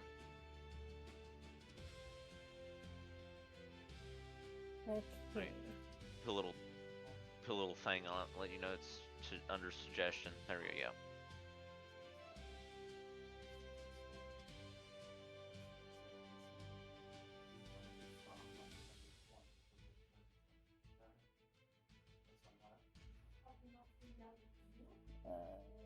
Okay. Like since Sienna dealt with the myrmidon. Okay. Can I look and see what this door is and see if it's locked? Um, make an investigation check. Advantage investigation. 8. It's a great roll. It doesn't seem to be locked. But you're not too sure. You try to open it. Yep, I'm gonna try and open it.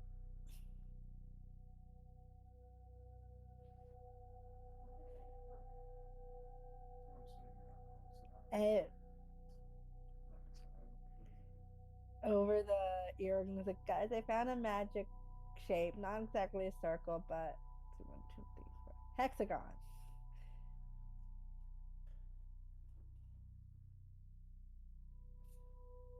Then I'm gonna wait here till people at least more people show up, and that'll be the end of my turn. All right, the Myrmidon on his turn will lower his maul and just sort of while looking at Sienna begin to slowly sort of deform and revert back to its dormant state. There's a pile of stones right there in front of you.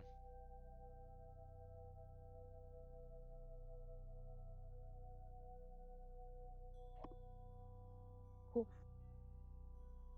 Don't touch the rocks, people.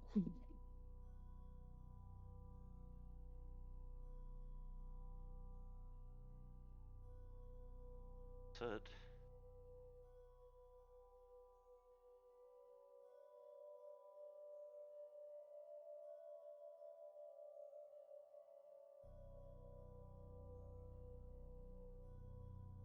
All right, Simon.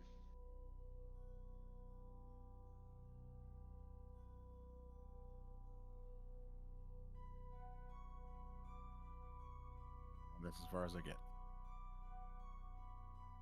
Alrighty, Ezekiel.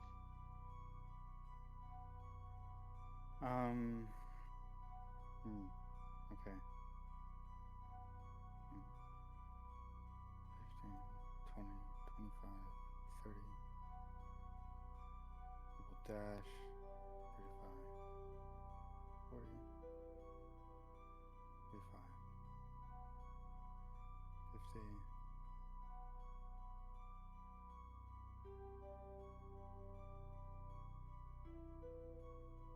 He'll get right there, and he just wants to look into the portal. What do you mean? I mean, do you want to like stick your head through or what? Well, I'm assuming that would be an action, and I dashed, so I'm basically just looking at it, just like waiting to see if anything happens until my next turn. No, you just see it softly pulling in the. You can feel that it's the type of portal that once you commit, it's going to pull you through to complete the, journey to the other side. So it's one of those portals. Doesn't seem like anything beyond that. While you sit here and look at it. Okay. Yeah, he'll just kind of just be staring at it while people make their way inside, and that'll be it. Okay, land your turn.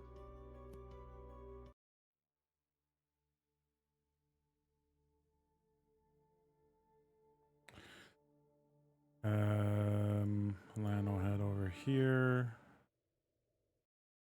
20.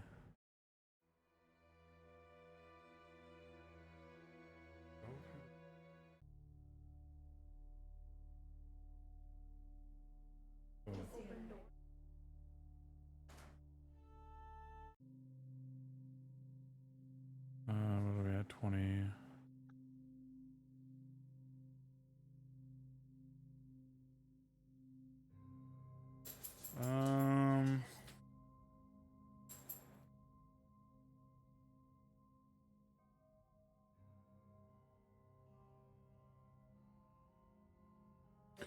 So Lan is he's gonna get to here. He's gonna take his backpack off and flip it around in front of him and pull out a length of rope. And he's going to, what does he want to use?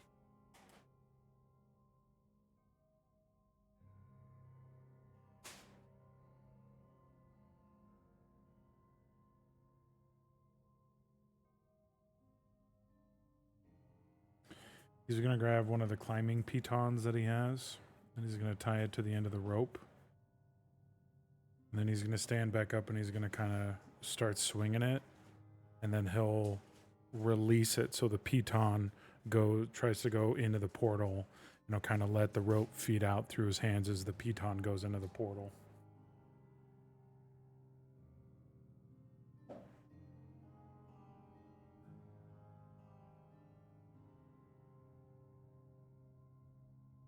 Right. So you sort of toss the piton end of the rope in to the portal. Correct. Okay. So yeah, it goes right through.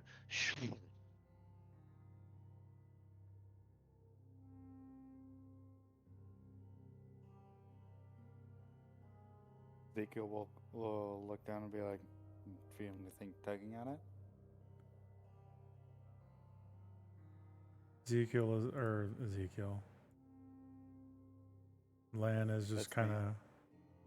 kind of waiting, basically for that to see if there's any type of reaction or anything like that.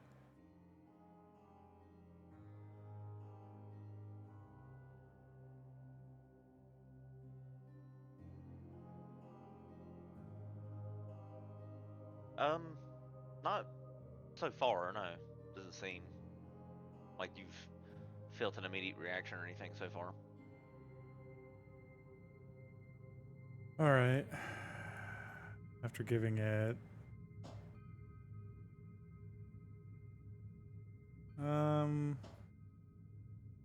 Lan's gonna slowly pull the rope back. Okay. You begin to pull it back through, and you feel as soon as you go to pull it, it becomes taut, like it's stuck on something. On the other end of the portal, of course.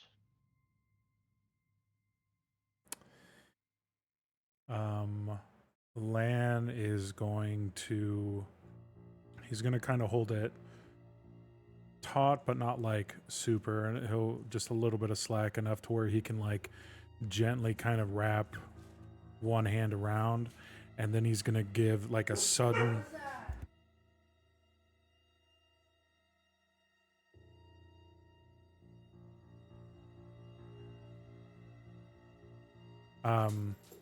he's going to give, after he wraps the rope around his hand, he's going to try and give like a really hard sudden jerk on the rope to basically if there's like a creature or a humanoid of some kind holding, to see if he can like get them off balance.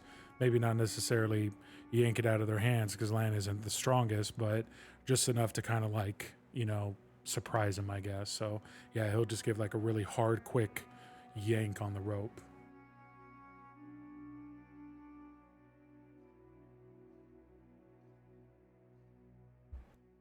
Okay. All right. You yank on the rope, and it's not moving. Feels like it's really stuck in something. And you stand there for a second after you yank on it, and it actually begins to pull the rope out of your hand. Whatever's on the other end.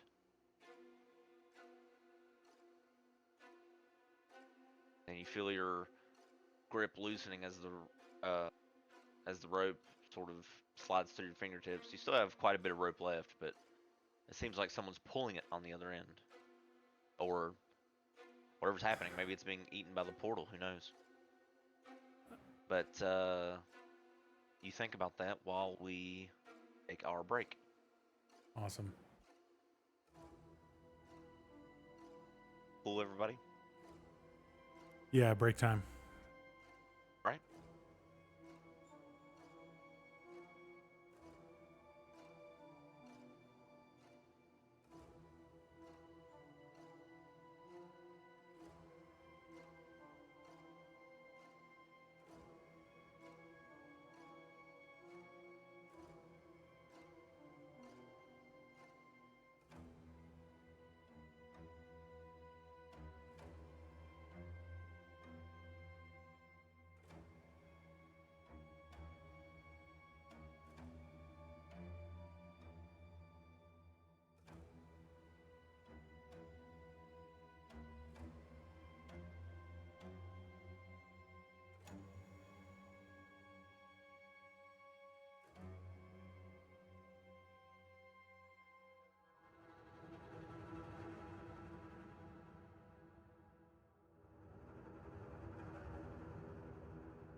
y'all ready? If so, let's go. Lan, I believe it's your turn as the rope was being pulled through. Yeah, as it's slowly being pulled through his hands, Lan's gonna look at Ezekiel and be like, do I hang on? Do you want to try and help pull back? Or do I just say, fuck this and let it go? Okay, well, hang on. When it gets to my turn in the mystical time turntable that we were in, I'll help you.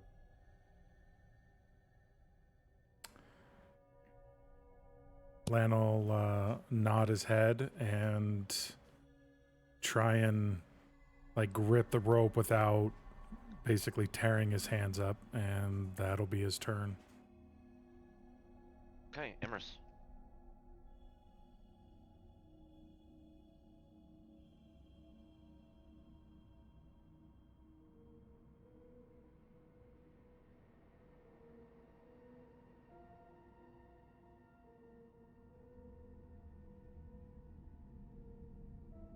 I'm gonna move there and in my turn.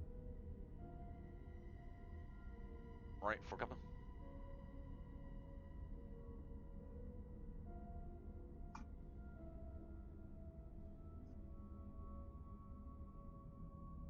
Whoop, sorry.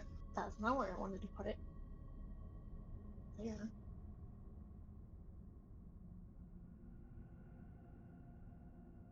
Just my action. Dash. Still on. Am I lost? I feel like I'm lost. No, that door you're looking at, Emrys shut it behind him when he came in.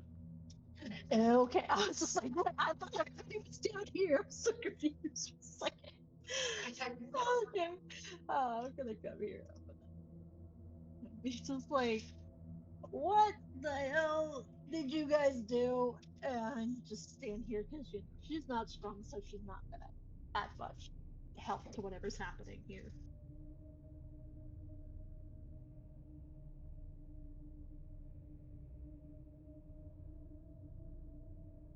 And that'll be my turn. All right, Sienna.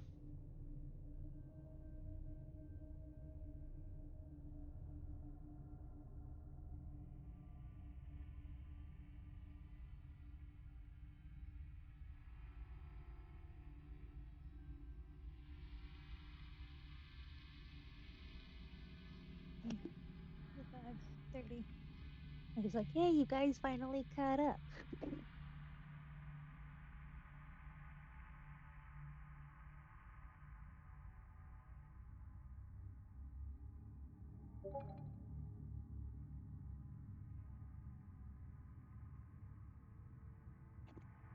Anyway, that's my turn. I used all my movement and stuff, so I'm done. All right, Aspen. I'm just gonna stay where I'm at and wait for more people to hopefully end up where I'm at. Because this magic hexagon looks important.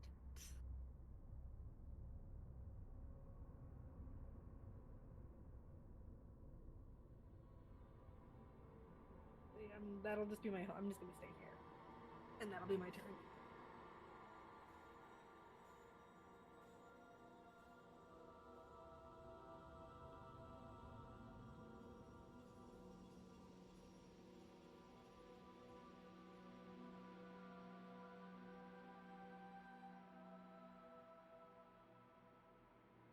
Okay. Soot. Let me see what she's gonna do.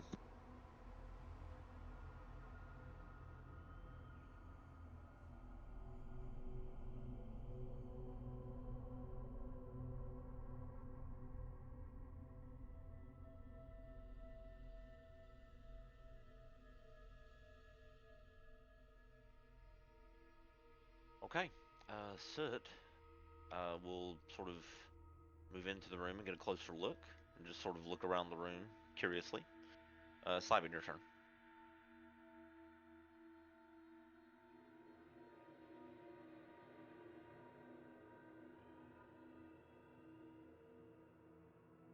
That's my turn.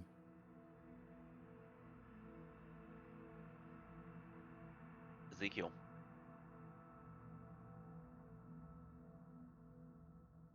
Okay. Ezekiel will grab the rope with Lan, wrap it around his arm a couple times, and just lean back and give it a hard yank.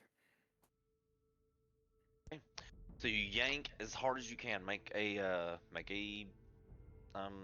strength check. Contested against whatever's on the other side. Check. 23.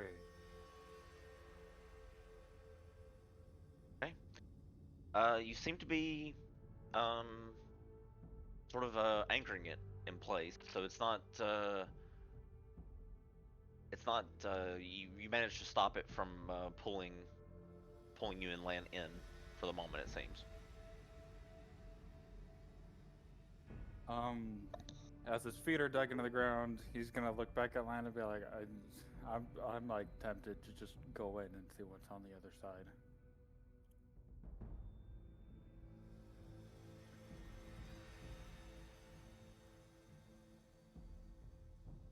Len is going to respond and be like, yeah, I kind of feel the same way, but that's a group decision we need to make.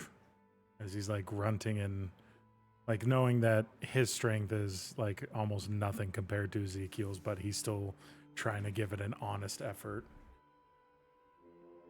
No, yeah, it's whatever's pulling is definitely very, very strong. Are you But yeah, constipated, Lan? Why are you drinking so much? if I'm gonna be, if we can't, if I have to hold on to this rope much longer, You're pushing in the wrong places. and that'll be the end of Land's response at least. We just hear Well, Lan tugging and then up. And then Now it's your turn. Lan is gonna say, "Can someone please call Aspen back here? I can't reach my earring." Or a couple to like just put a finger to her ear and be like, Aspen, the boys made a dumb mistake. They need your strength. Because, you know, Don't they can't generalize. hack it. And All right, I'll start walking. it wasn't back. it wasn't a dumb mistake. She'll It's a be able sign. to see who's responsible when she comes in. It is a scientific experiment. Thank you. Be like, all right, on my way.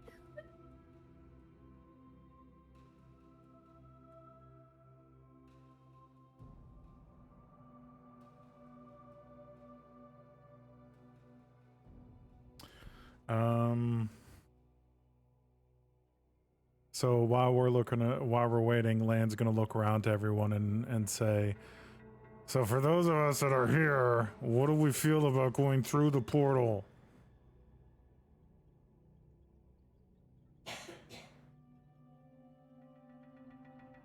For a couple says no. Anyone else?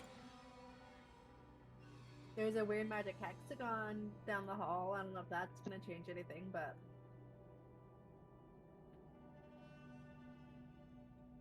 Like, I personally think we should deal with the maze that we already have going on right now than some unknown thing on the other side of this stuff. Like, devil you know kind of thing. Because who knows if we're able to come back here, and if it changes again, we might not find our way out again. So let the rope go. Goodbye. I'll buy you another rope.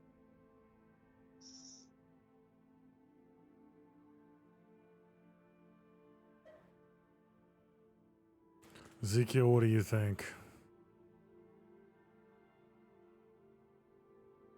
I have to just let go of the rope and walk through, if I'm being completely honest. But I'm waiting for, just waiting for the general okay, because curiosity is getting the better of me. I want to see what's on the other side of this thing.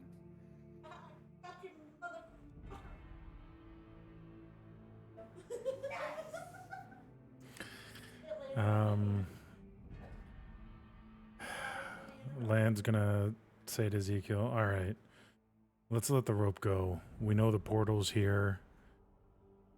If this is our fallback, Like, this is our emergency exit. Hopefully it doesn't fucking go anywhere. But let's let the rope go. And Land's he's gonna wait and time it.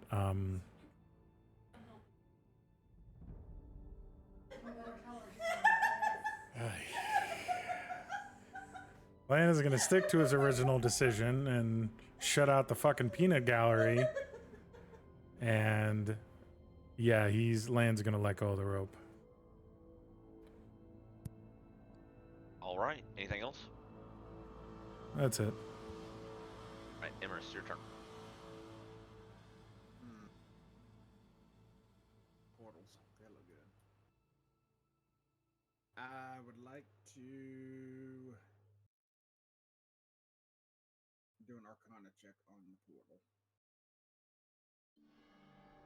Kind of to see if I've seen it before and if I can tell kind of whereabouts it goes. Okay, Arcana check. Ugh. You don't seem to know where its destination would be, but you can tell it's more or less it's in the realm of portals. You know, for at bare minimum, this is like a pretty basic, you know, like it doesn't pull you in and take you for like any sort of like ride, quote unquote, right? It literally legit is as basic as maybe a door would be, just in arcane terms.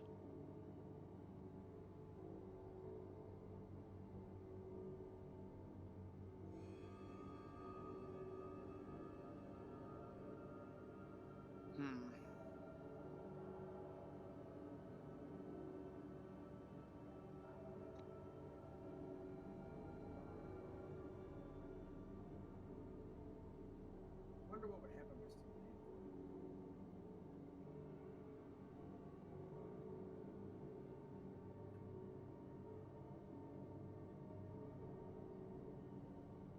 I'm going to rush Ezekiel slightly to the side, and I'm gonna put my hand through. Okay. Your hand passes through with not much of a problem. However, you do feel the portal begin to pull you towards the center.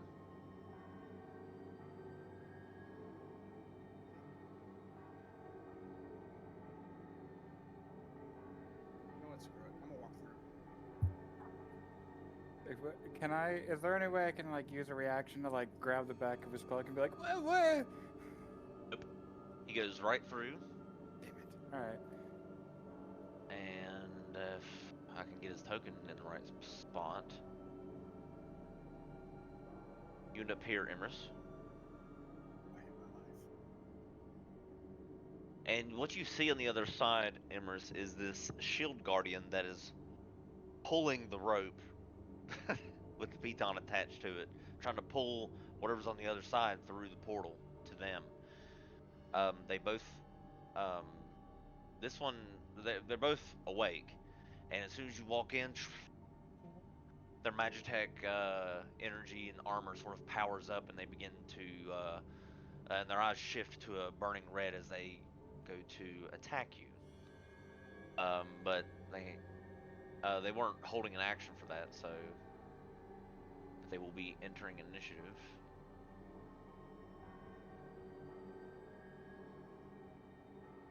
Okay. All right, so you step through. I mean, you still have movement.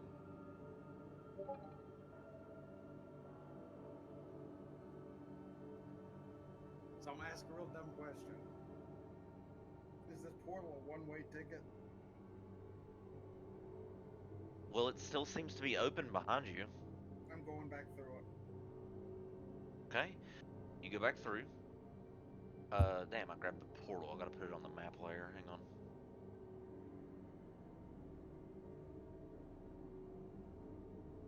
Okay, so Emrys, you go back through. And as you go back through, you see this.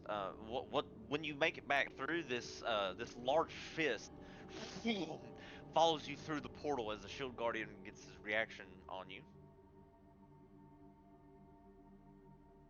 Can I use my reaction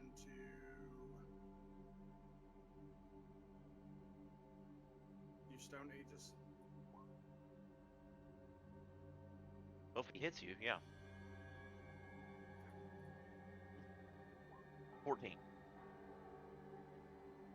Oh no, he missed. Okay. So no need for the Aegis because the fist, very kind of terrifying for the others there. So the stone fist flies through the portal trying to hit Emrys as he comes back through, and then it withdraws its arm back through.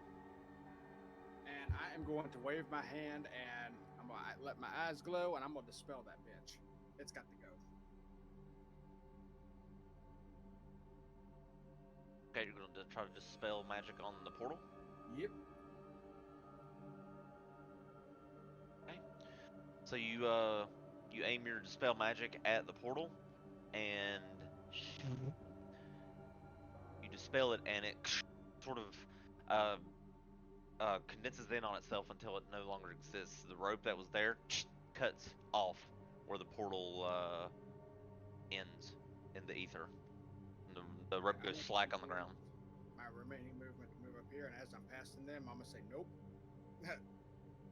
that was a hard pass. And I'm gonna end my turn there. Okay, for Cuppa. Just under her breath, I was like falling after Everest a little bit. She's like, oh, so it's cool when he does it, but when I do it with a normal door, it's not fun. Okay. Just following after him, teasing him a little bit, like, so I'm guessing it wasn't a fun experience for you. Well, considering there was two giant things trying to destroy my face, nah, I'm good. Just teasing him like, yeah, we wouldn't want to mess up that pretty face, now would we? And she's fucking, just fucking with him. It's one of my good. It's one of my better features. What can I say? Just like walking away giggling. It's like, so are we actually going up this way, guys? Like, Sienna? Is everybody still back up here? Oh, she's walking back. Go to here and be done. Because Okay. yep, so Sienna. she was just like, yep, we called for Aspen. I'm gonna go figure out where they were. Okay. Cool deal. So you're making your way through there for Cuppa as Sienna's turn comes around.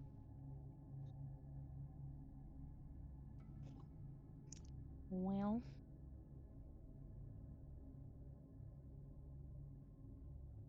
boop. I'm just gonna go through this door, I guess.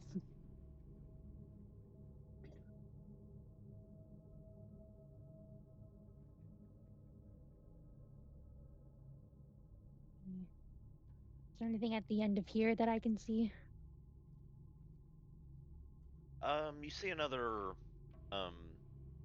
You see another um one of those doused torch sconces. No light in it. And there's a little like well below it with this sort of like a statue of something with wings. Can't really tell what it is from here.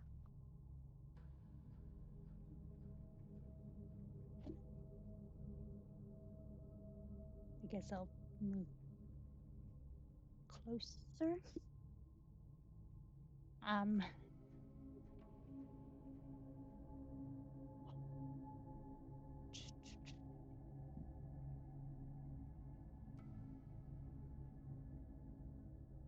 might be able to.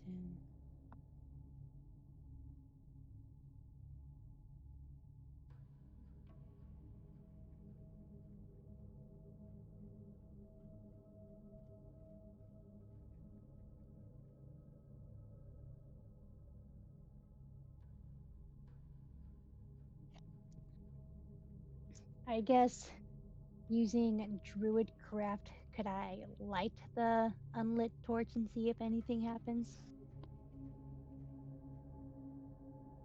At the very end, it says I can use it to. Oh, I can light a torch or a small campfire. Trying to.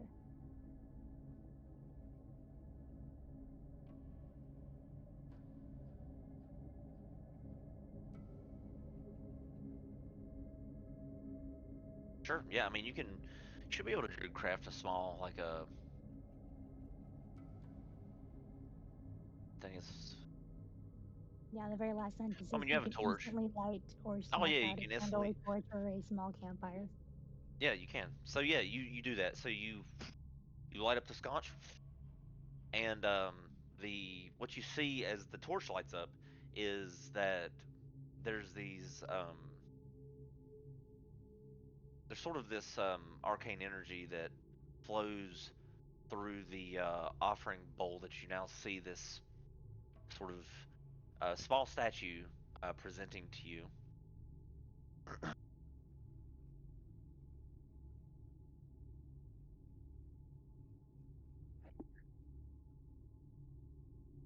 I guess if there's kind of more light, do I get a better look at what the statue is or anything?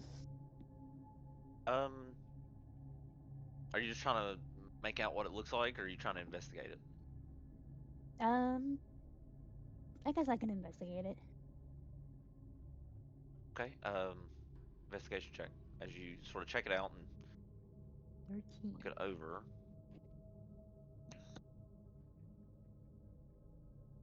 Okay, so when you get closer to it, now that the torch has been lit, not that you needed more light, but it does help fill out some of the features on the statue in the offering bowl.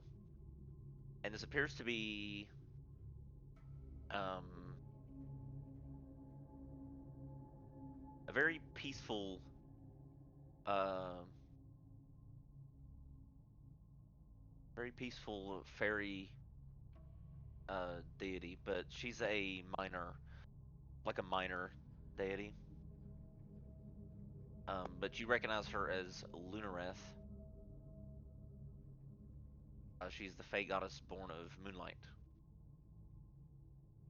I guess would I know what kind of offering they might like? Assuming they have like a little offering thing. Is that what you said?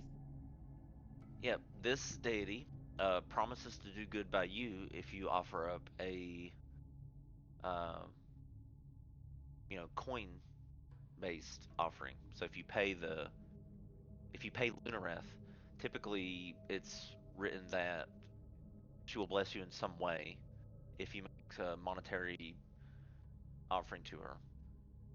It's that simple. At least with this fairy um, minor deity.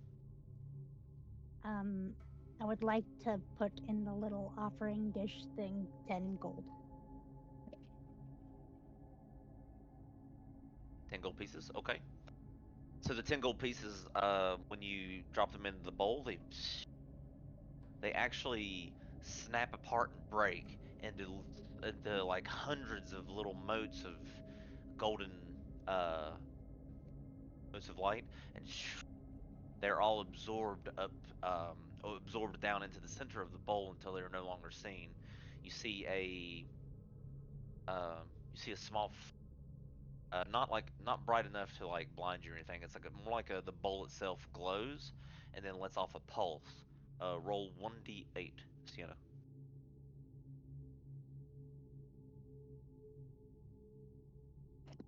7. Okay. So the Moonveil Grace shines down on you, and Lunareth blesses you with your weapon attacks dealing plus 1d4 radiant damage for the next hour.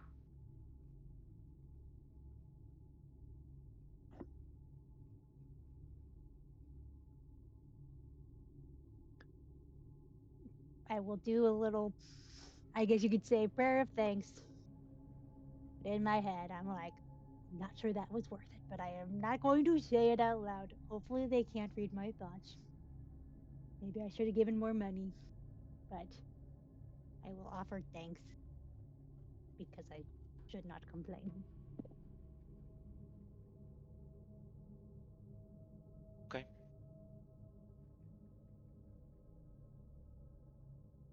All right. So you offer your thanks to the inanimate statue, and what would you like to do next? I can just end there. I don't remember if I really had much more movement anyway. Okay. Aspen, your turn.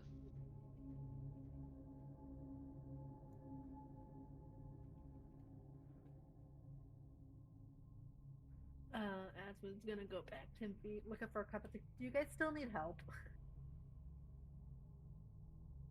No, they solved it. They're good. Okay. And just gonna go back. It'll be 20, 30.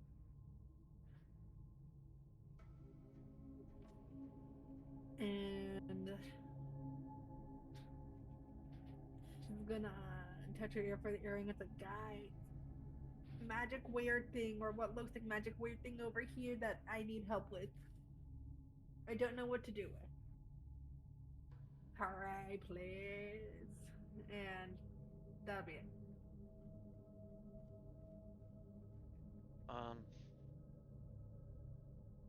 Okay, so she gonna do? See, all right. Well, so I guess. Well, she's up here too. She'll go check out this other door here and see if there's anything down this hallway. She'll just check it out, and she'll step in a little bit and just sort of see if she can see anything. Just sort of check it out. Simon, your turn.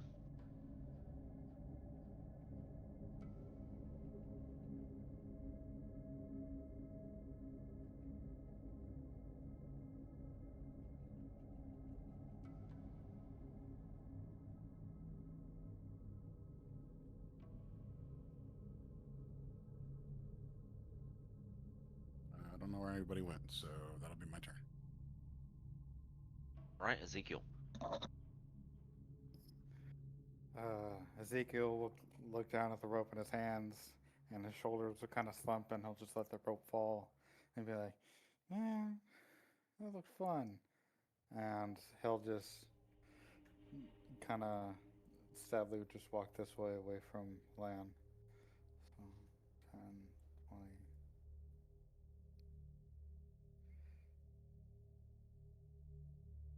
30. Hi, Sienna. And he's going to open this door. Kaboosh.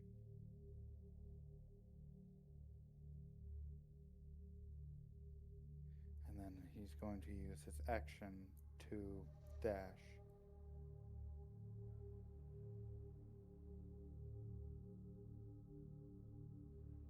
Is this just an empty room?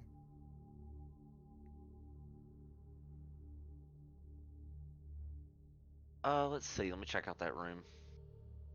Where is?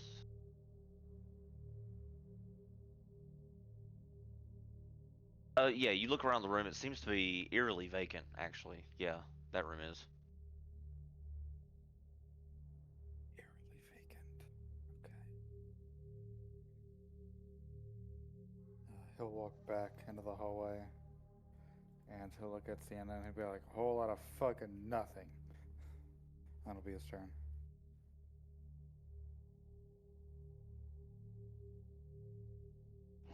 I guess I'll just reply, maybe you're not looking hard enough.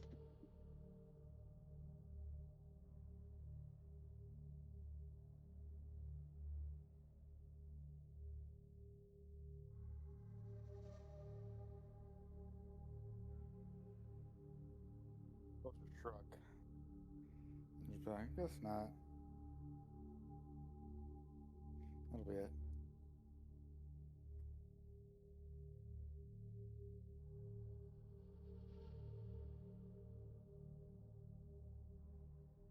Okay. All right. The Shield Guardians. I'll do this, and that one will do that. Land, your turn.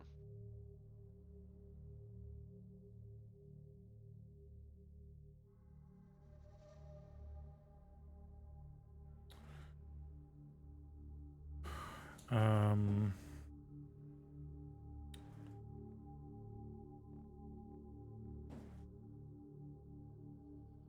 Len is gonna kind of say to himself, "All right, well, we're splitting up again. I thought we were trying to avoid this." And then he will 5, 10, 15, 20, 25, 30, 35, 40, and then he'll dash 5, 10, 15, 25, 30, 35, 40. And that will be the end of his turn. Okay. Emrys.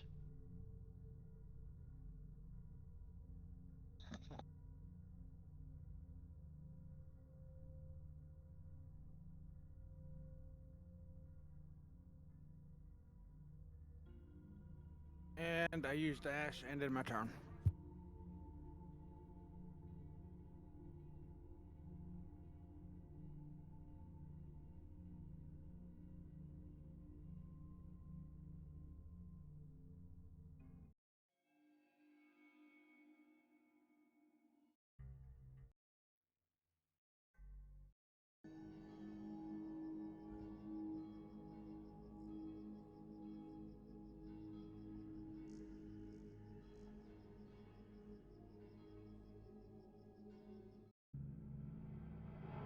You doing for Cuppa? Okay, sorry. Uh,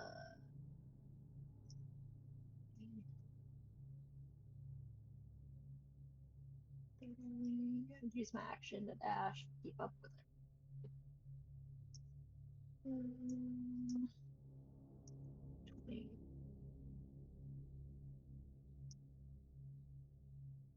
20. And Work Up is gonna look at the little thing and be like, yeah, that's a glowy thingy. Have you figured out what it does yet, Asper? Nope.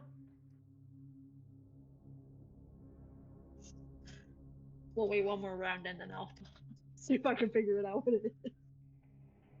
Because that's the end of my turn. All right, Sienna.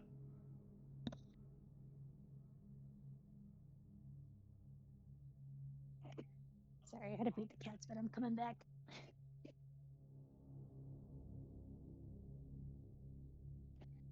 Fire would not stop harassing me. Okay. Let's see. I guess I'll ask Ezekiel. Shouldn't we maybe start going back towards where the rest of the party may be going?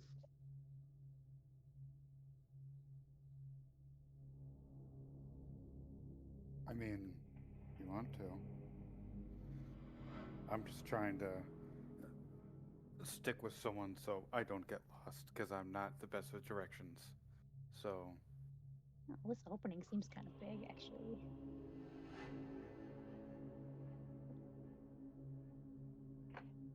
So wait, did Ezekiel already check this room and like determine it was empty? that when I came out and said a whole lot of fucking nothing, I came out of that room.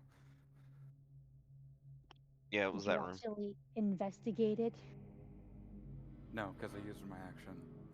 So I just looked in there and was like, nope, and then turned around.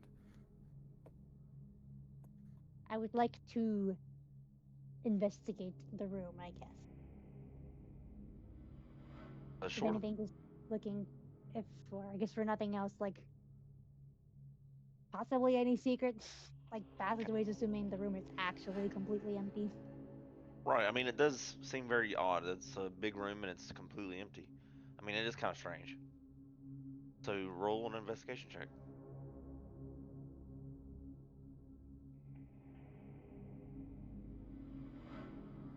Who is a genius today or what?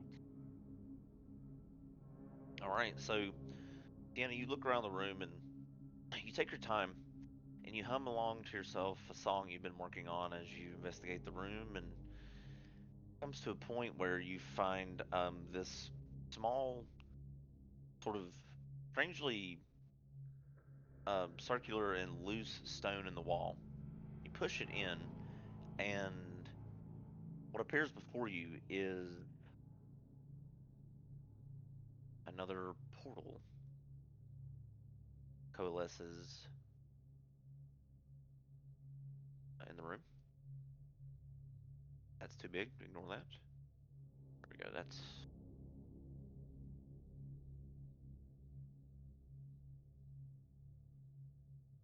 it forms over here. There you go. I'm just gonna look back at Ezekiel and just give him the biggest "I told you so" look, like ever.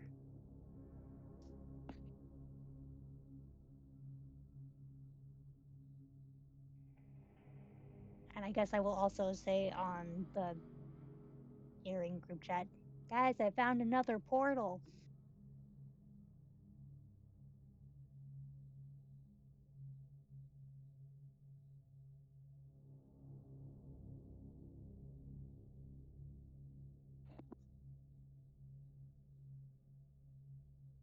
Land's gonna respond and say, yeah, don't go through it till we get there. I'll also say it's kind of back with the way we came a little bit. Just keep going a little farther southwest, I believe. Yeah, it's like just kind of around the corner. It's not far. Or I'll be like, Ezekiel, kind of go back a little bit so people can easily find you. Fine. But that'll be my turn, I think.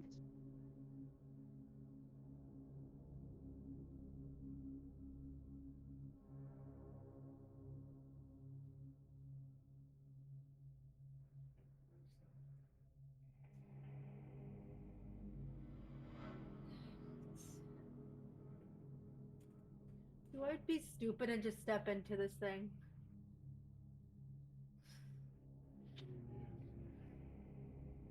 And see what this does.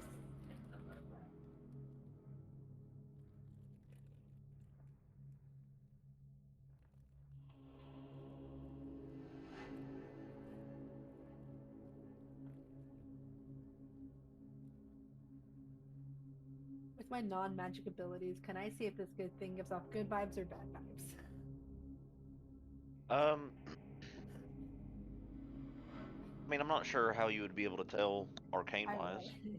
I would not. I'm pretty sure my arcane thing is negative. I mean, you can. I'll let you roll it. Just, I mean,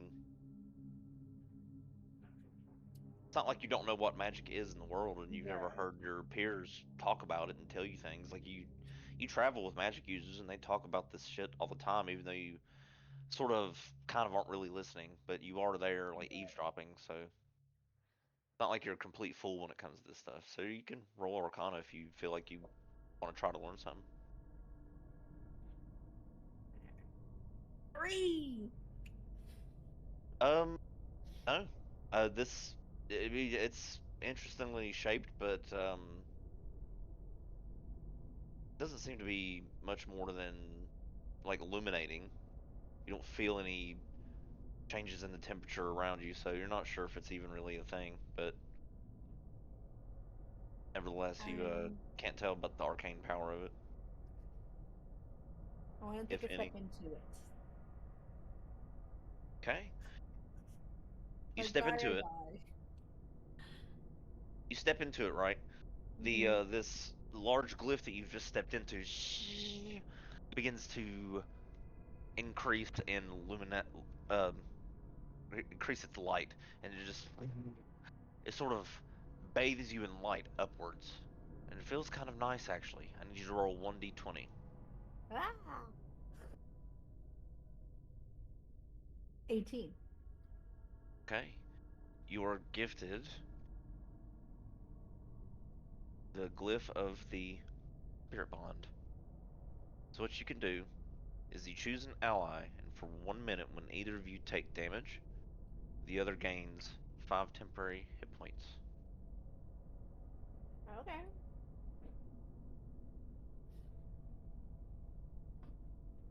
You have to make this choice now. Ah! I don't like choices. Alright, I mean, you don't have to. I'm not rushing you. You can take your time and think about. You can table it and see who if you guys could think. I mean, I normally wouldn't because honestly, she's the only one going through this, so she has to make the choice. So it's up to you. But I mean, I'm not going to be that guy like, oh, hurry up, you have to make it now.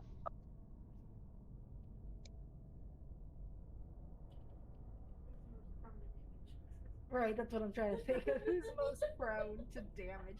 It's me. Let's be honest, I'm the most prone to damage. So Well, this is great for you because you can rage and go, and you're almost certainly going to get hit. yes. So whoever you choose is probably going to It's get just gonna five get temp base more. from you after a matter of time. Yeah, if you get hit by something. Purely, like, what was he trying to tank? Frontline or whoever you give it to, make sure you put a little icon on your token so that I don't forget.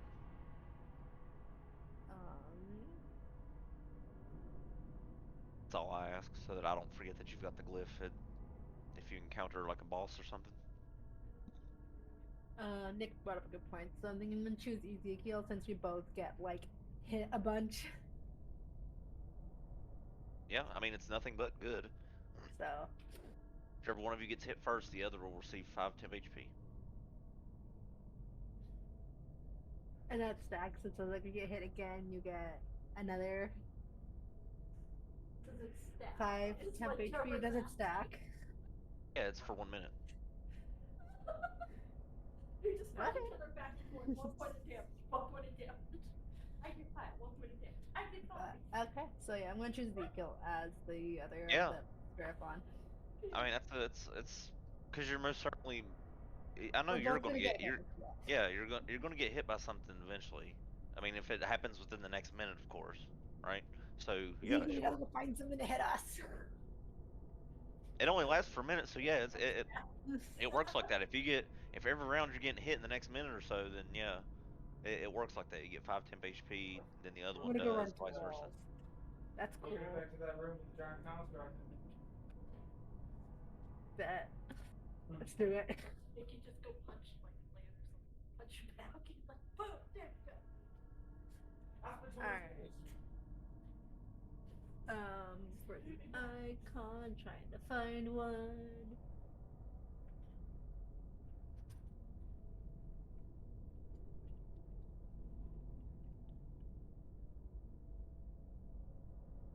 And the glyph's power sort of goes back to the way it was before. Seems like it's illuminating on the floor now, like it was. Here, Nikki, type in clone for the icons, and then that can because it looks like it's 2 people. So, and then type in clone. No, and where you get like the icons, where you can add to your thing. Oh yeah, that's pretty useful. Type in clone. I forgot you could do that. Thanks, Deborah. I totally forgot about that. You could just search for like if you type in rage, you could probably Yeah. yeah. I feel like that's a good way to show of 2 people connected. Yeah, it's a good filter. Alright. Then I'm going to walk out of it towards it that way, and that's the end of my turn. Okay. Soot. Saul, you do that, and she is going to curiously step into it too, of course. And you watch Aspen as it happens to her as well. It flashes up. The light bathes her from the floor to the ceiling as it sort of bestows a boon onto her. She gets the glyph of Serenity, which is actually pretty useful for her. She gets a spell slot of 3rd or lower, which is good for her because I think she used Pass Without a Trace. So I'm gonna give her that 2nd level slot back. Okay. Kyban, or Simon, your turn.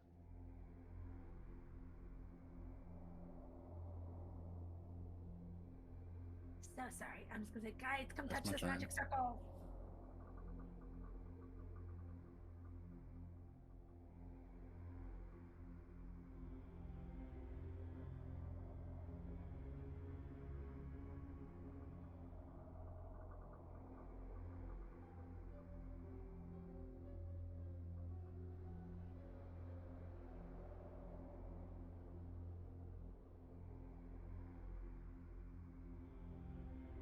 Is that it, Simon? Sorry, I didn't hear you.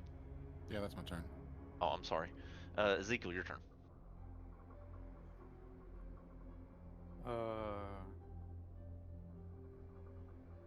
So Sienna just opened up that portal in the room.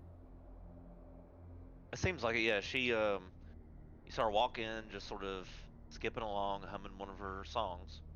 And yeah, she found something and pressed it, and the portal appeared. Okay. He's gonna turn back to Sienna and be like, if I die, say good stuff about me, and then he's gonna go into the portal. Right. You go through the portal, and you end up here. Zoom out on the map to see where you're at. Oh.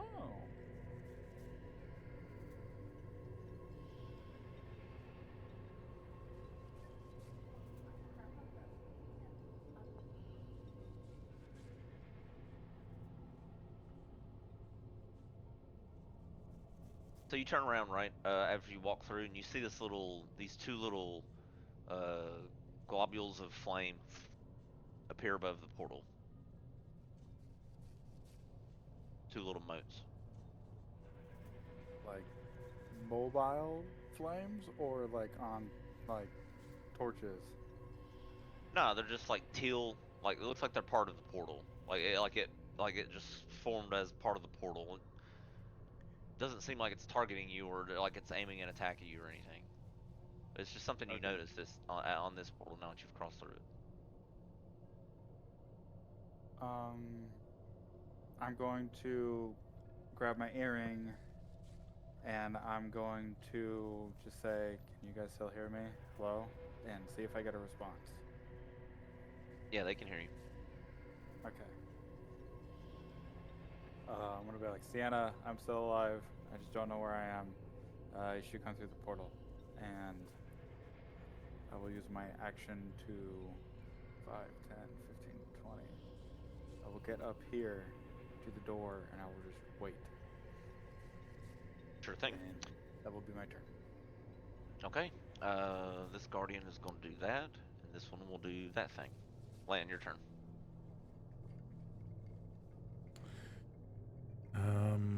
Lan is going to 5, 10, 15, 20, 25.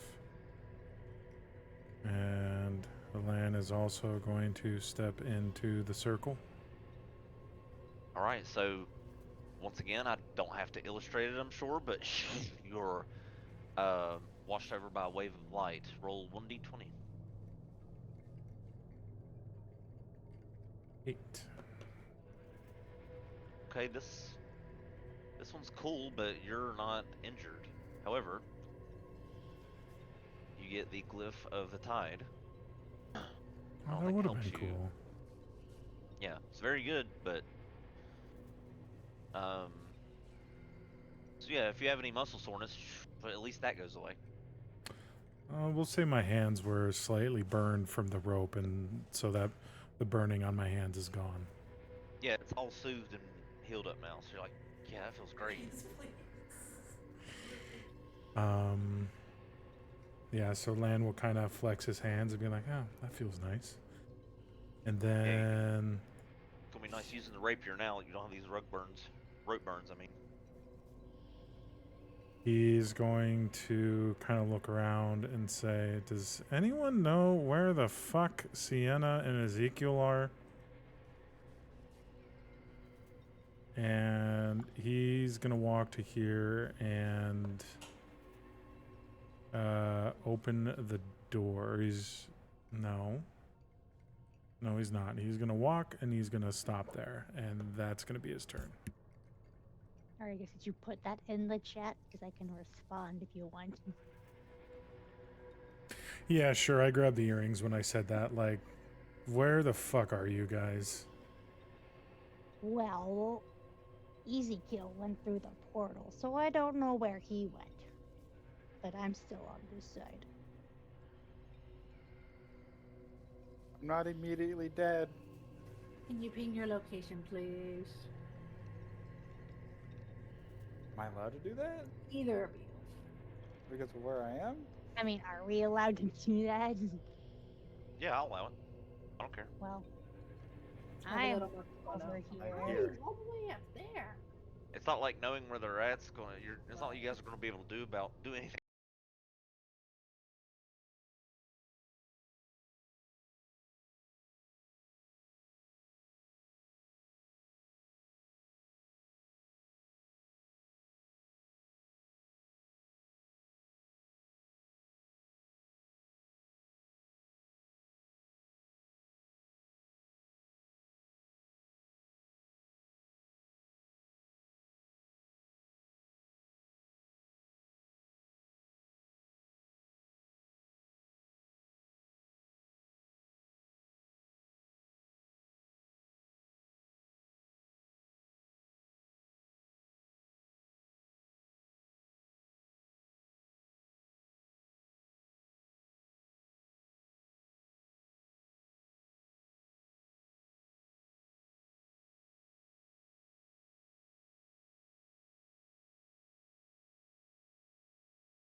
happens.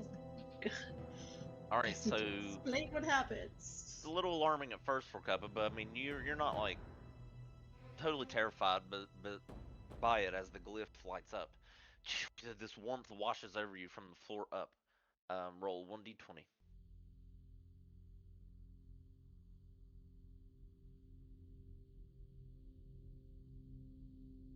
All right, you get the glyph of radiance. Ooh, Your weapon attacks deal an extra 1d4 radiant damage.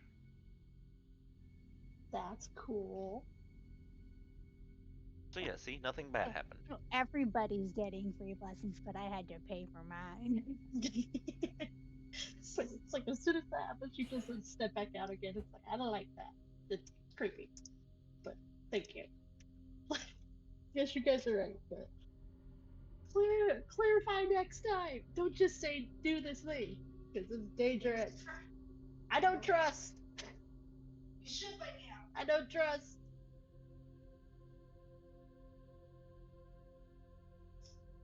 Yeah, that's pretty much it. Just gonna stay here because it doesn't want to wander off too far because everybody seems to be wandering off. Just staying put with the group. Okay. Sienna, your turn.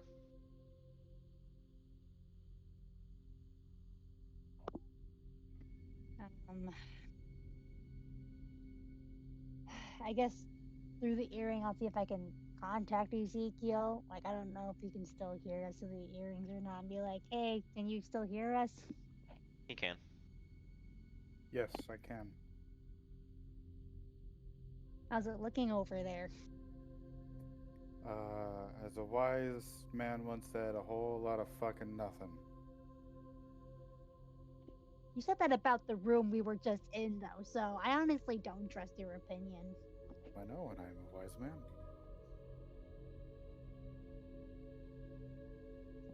Is there a portal that leads back that you can tell? Yes. Okay, I'm gonna go through the portal. I don't care. People can find us eventually. Okay, you going through the portal? Yeah.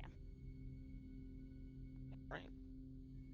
So you step through the portal. I can't grab Sienna because of the damn portal token. All right, there we go. And you step through to there. Ezekiel's just leaning up against the wall with his arms crossed, and he'll just wave at her as she walks through.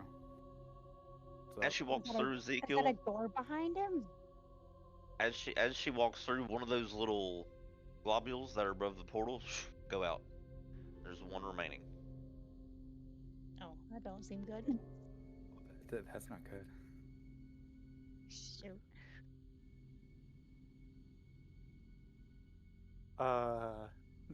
Maybe tell the others to not come through that portal? Because maybe if the other one goes out, we can't go back. Maybe. Well, I mean, you have a thing too. You can reach other people. You tell them. I know, but it's not my turn. Okay, so I will go on the ear thing. Be like, I went through the portal too, and it has a weird countdown thing on the other side, and it has like one little tick left, I guess you could say.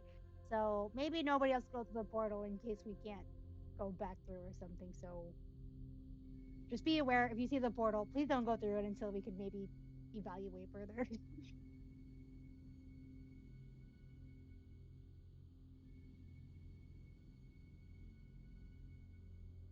I guess aside, or do these red bricks seem to just be decorative? I don't know. I mean, you first glance, yeah, it doesn't seem like they have a significance, at least right now. And is this room like actually empty? There's not like little chests of like health potions and ammo to like before the boss room. There's not a massive chest of potions and ammo. Sorry. um, I guess I'll try to come up to this door. I'll have to use my accent to like dash. But could I I guess just put my ear up to the door to see if I can hear anything on the other side. Sure, make a perception check.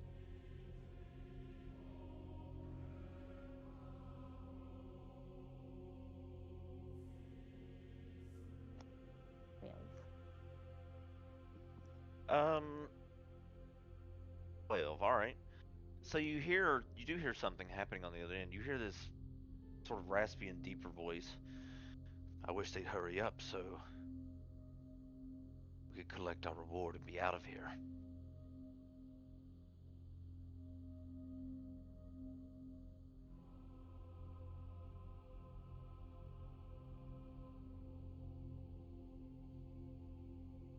That's all you get, though. Anything else? Um,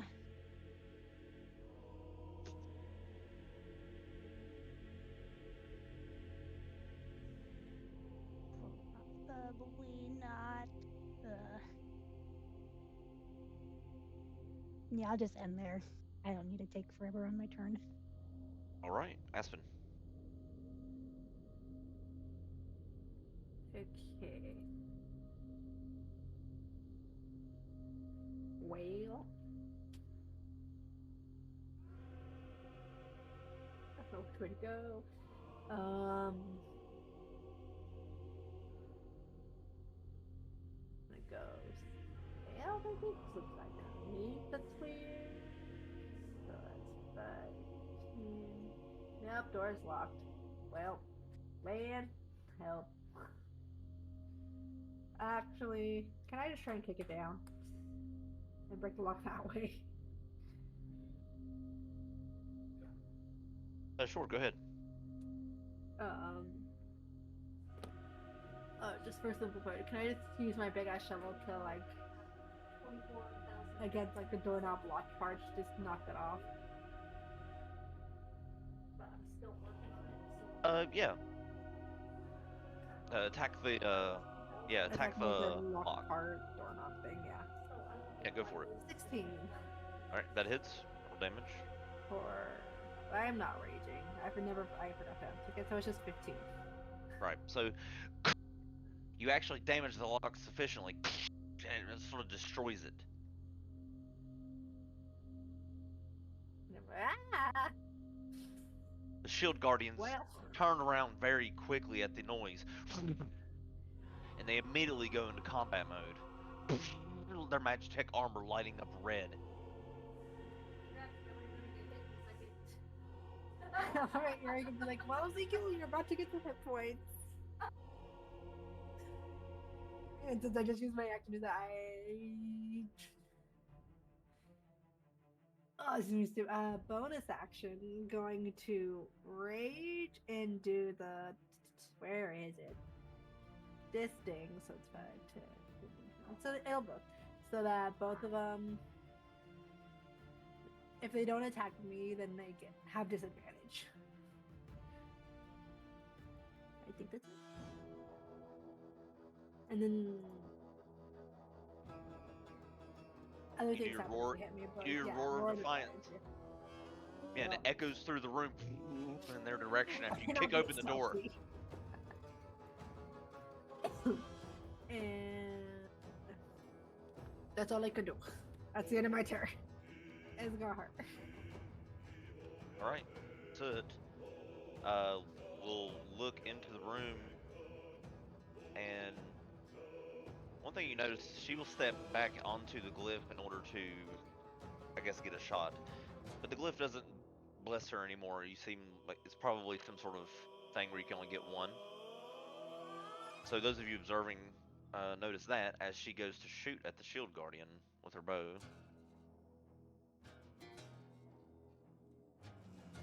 Her character sheet will load. There we go.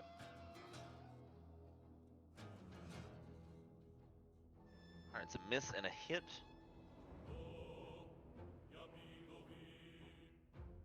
Alright. So we'll move back to there. Slyban, your turn.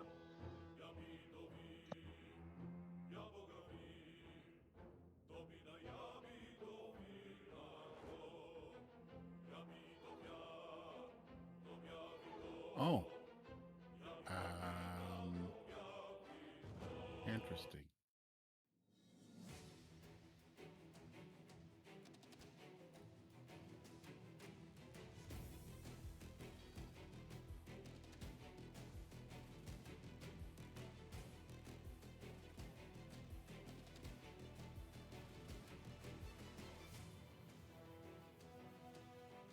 Can I cast Moonbeam right here? Moonbeam, yeah, sure.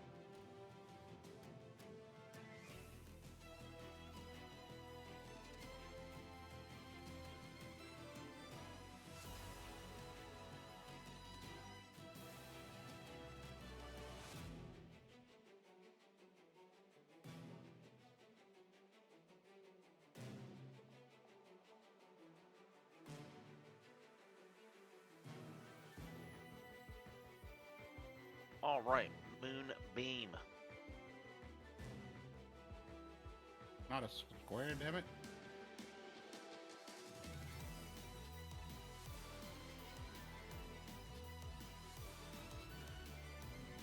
All right, Moonbeam, 5-foot radius, 40-foot high cylinder, blah, blah, blah. All right. Con saving throw when you cast it, so both of them need to make a con save since the Moonbeam is... they are actually being hit by it. Let's see what happens here. One closest to the door gets 22, and 23 for the one south of that. So they Congratulations, succeed. you passed my test. You're Moonbeam proof. And that'll be my turn. All right, Ezekiel. Okay.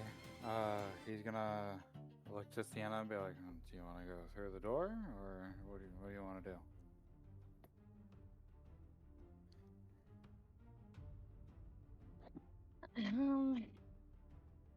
I don't know. I mean, I'm kind of nervous on what's on the other side, but I just have this weird vibe that they're doing stuff without us, so I kind of want to do stuff without them. Does the door, or he's okay? This is gonna be a weird question. Can he like? Is the door locked? That's not the weird question. It is locked, yes. It is. Okay. Is the door made out of wood? No, it's made out of stone and like this. You see these metal, like sort of, I guess, sort of wedges on or something like that. Shit. Okay. Hold on. Let me check my character sheet.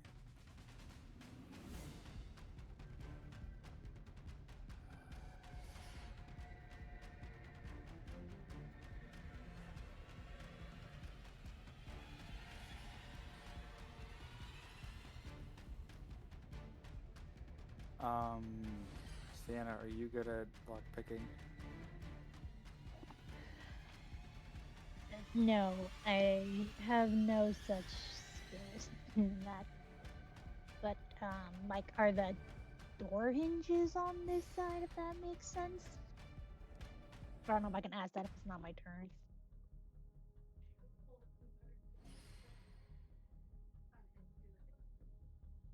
I mean, they are, yeah, but they're like iron. It looks like.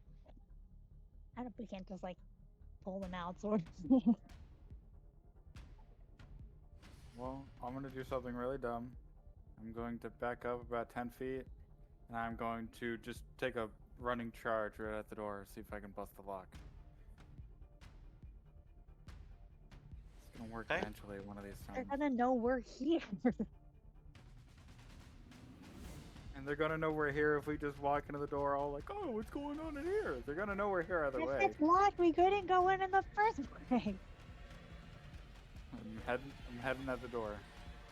All right, charge the door. Is that a strength check? Saving throw? Athletics, because you're trying to, I guess, spear the door. Okay, athletics check. 18. You run into the door. Roll. Let's see, 5, 10. 2d6 for me, please.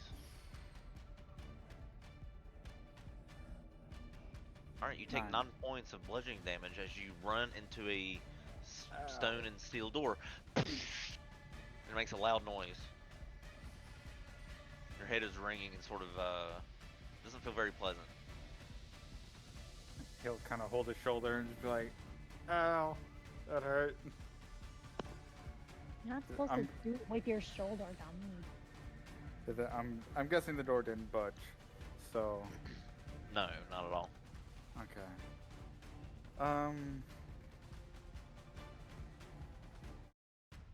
Yeah. I'm just gonna go back here and just be like, all right, if you have an idea, then by all means try it. I'm that hurt, and that's gonna be his turn. Right, this shield guardian here is going to move up and attack Aspen, I think,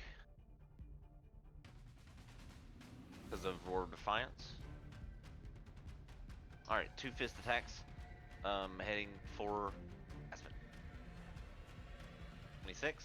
That hits. All right, 11 bludgeoning. Well, So half of that round up for to rage. 12 plus these. Okay. Hey, let's see. And another fist for 14. That probably missed, right? That is my AC. Oh wow, yeah. Yeah. So half of 14. So here's how the temp HP thing doesn't double. Like he's not gonna.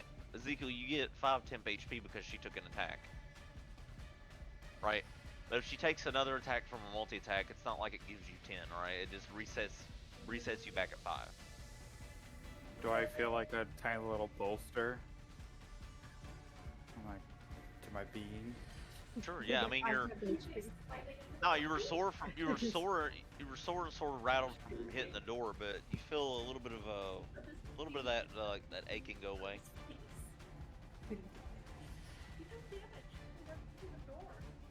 Wait, so Nikki took damage from running into a door? Yes, That's I true, took so damage from running into a door. You got That's true. 5 temp HP. That's true, yeah, that's true. So You're welcome. This is the best. I mean that's This is true, the yeah. best possible call down. So after all that, just put just your 5 temp HP would have come off the damage, right? Right, So no, I just got it. Yeah. so just add 5, Yeah. and you're good. All right. So he has to move out of the way at the end of his turn. This one is going to step forward and attack you, or attack Land twice actually. With disadvantage. Yeah, because it's not you. Because of Roar Defiance. So 20, Land? Sorry, Yeah, 20 and 25 both hit. Well, 20 Oh, is no, that's the disadvantage, so 20. So just the 20. Oh, okay, so 20. So 12 bludgeoning, and another fist, his other fist, flying at you for a 14. 14 misses. Right. Ah, You managed to dodge out of the way of the other fist as it crashes into the stonework floor below. And now it's your turn, Land.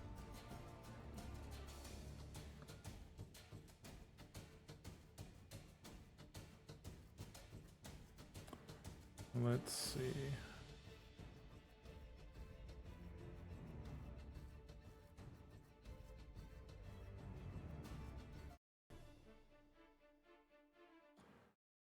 Do I need the attack?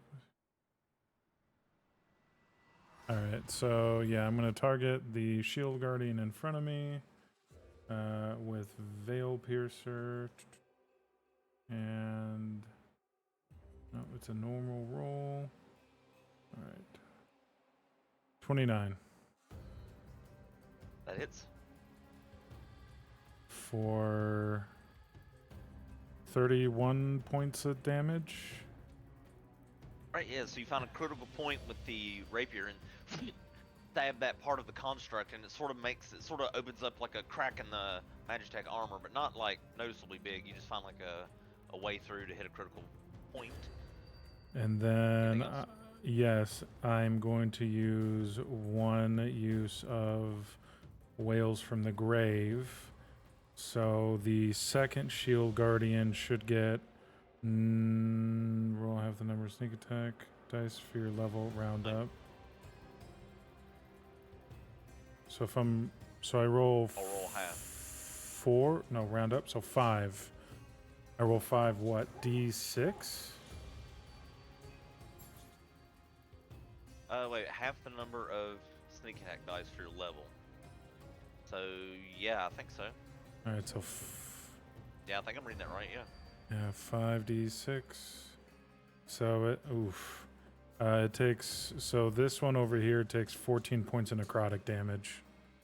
Okay, it's something. So then the wells of the grave sort of coalesce from the spirit world or beyond, and just sort of you see these wailing spirits just sort of consume the other guardian, and sort of trying to sap the life out of it. Even though it is a construct, it still takes damage. And then Land's gonna look at Aspen and say, "Well, I'm really not built for this, but I'm gonna stay here with you." And he's just gonna grit his teeth and stay where he is, and that'll be his turn.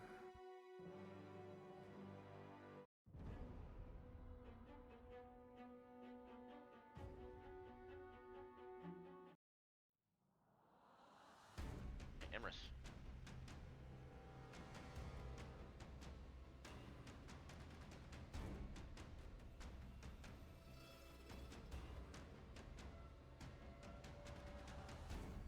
Oh, I see I'm being followed. Brilliant. These guys just don't know when to quit, do they? All Yep, right. these are those guys. Damn it. All right.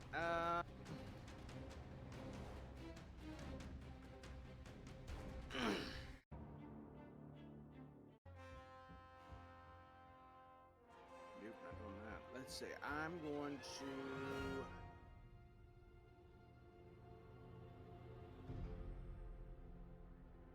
move in between Aspen and Lan and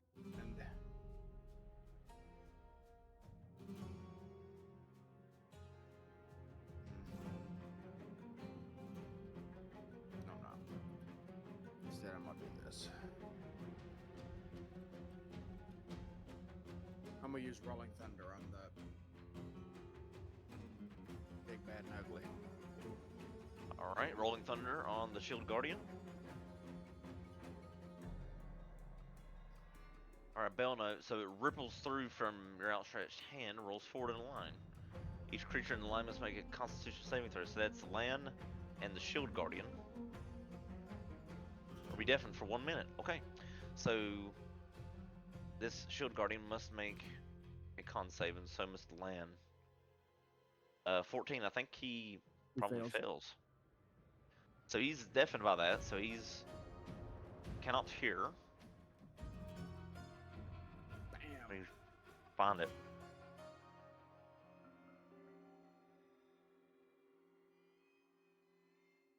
Land's gonna kind of like do the thing from Archer where he's like, no, no, no, for a second, and then shake his head, and the ringing goes away. And then at the beginning of its turn, it takes 2d8 of thunder damage.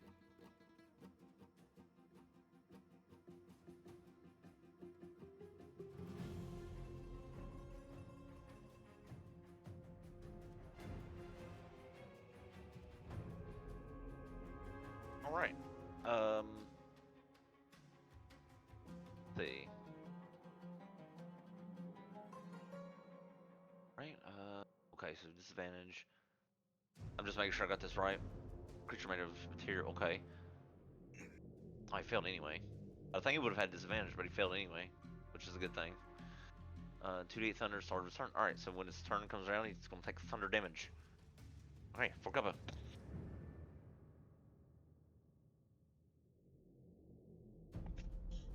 See, I'm trying to decide if I should do something stupid. Yeah. That's fun, or Yeah. probably won't be very effective. So I'm gonna move over here a little bit. Deborah's saying yes, so okay. I'm gonna come here a little bit, and just for shits and giggles, I want to cast Fireball because I haven't been able to use it since getting it. Fireball? Yeah. Okay. It's an artillery spell I get at level 9. Okay, so I'm where are you aiming it at? basically like a far point of this room essentially, but where it would still hit both of them. Okay. So sort of It's still over kind of like here. in the center of the glyph here. All right, so Kinda. like kind of over there, so Yeah. they're on the sort of edge of it, and that doesn't hit anybody that's in the door. Okay, gotcha. You can Yeah, do that. she Yeah. was trying to do So the calculations. We're just for shits and giggles. We're doing fireball because all it's right. fun. It's been a All while right. since we had a fireball. Yeah, it has actually. Yeah, I agree. So this small sphere of orange fire energy pew, shoots past everyone just and lands on the ground in the intended spot. And whoosh, this from that this explosion of fire, whoosh, everybody's hair whoosh, is like shoved back over their shoulders as this heat waves through the doorway and blasts through like just washes over all of you. It doesn't hurt you, just this wave of heat. But the guardians get blasted by the fire, and they must make a dexterity saving throw. So the one at the door gets apparently it's a 16. He doesn't have disadvantage. I'll fix it later. The DC 17 save. All right, 19 for the one to the left. So 16 for the one at the door, 19 for one on the left. Such a bad roll for 8d6. Got 2 ones. Oh well. All right, well they'll take half, so they still take damage. So would the first one take full damage because he only got a 16, and the other one takes. Oh, that's right. Yeah, he does get full damage. That's true. Yep. So we'll administer the whole damage to him. There we go. All right. So yeah, 28 total. So the other one takes 14. Just for funsies. Yeah. Boom, and you sort of see that the shield guardians are singed with like some of their armor parts are singed now from the fireball. Just gonna keep moving so we're not all in a line like that. Gonna move over a little bit. And as she's passing, so she's, I've always wanted to do that. As she's moving over, and that'll be it.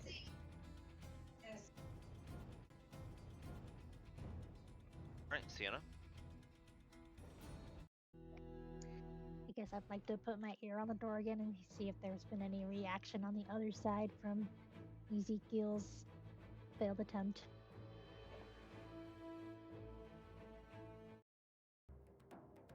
All right, perception check. 16. Yeah, you hear, what the hell is that? Get ready. Coalesce your power.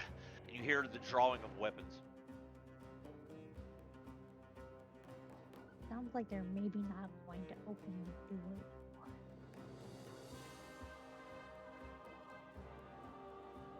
Like, I don't hear any footsteps coming to the door or anything. Not yet.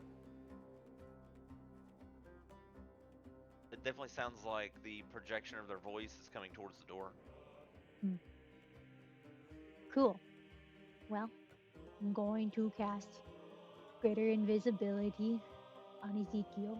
I feel like hypothetically, I think he can share it with me. Or I should have double checked what the ability was. So I can share.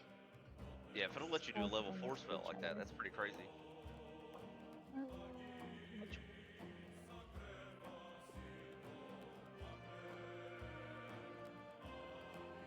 I think it's this one.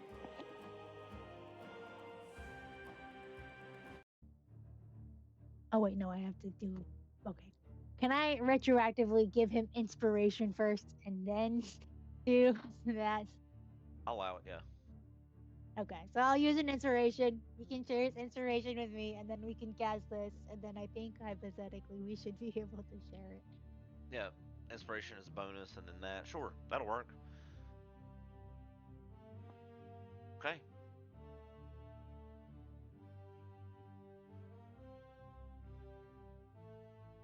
Okay, so you both are under the effects of greater invisibility. Yeah, and then I guess with my movement, I'm just gonna move slightly out of the way, out of the door, just in case they open it. But yeah, that'll be my turn. Aspen? Okay. I. There goes anything else that you have to do.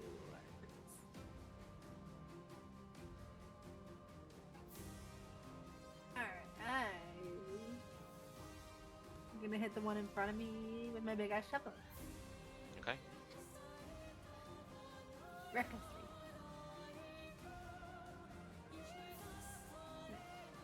Click things.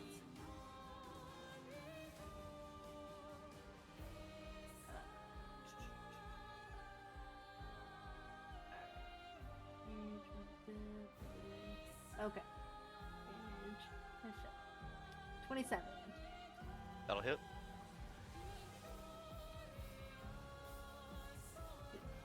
There we go. 12 damage. Alright, let's make the strength save. See if he gets knocked prone. He does. Yeah. Alright, so he goes. So this large shield guardian drops down to a knee. Or no, he actually goes all the way prone. Sort of face down. And then I'm gonna hit him again. Okay.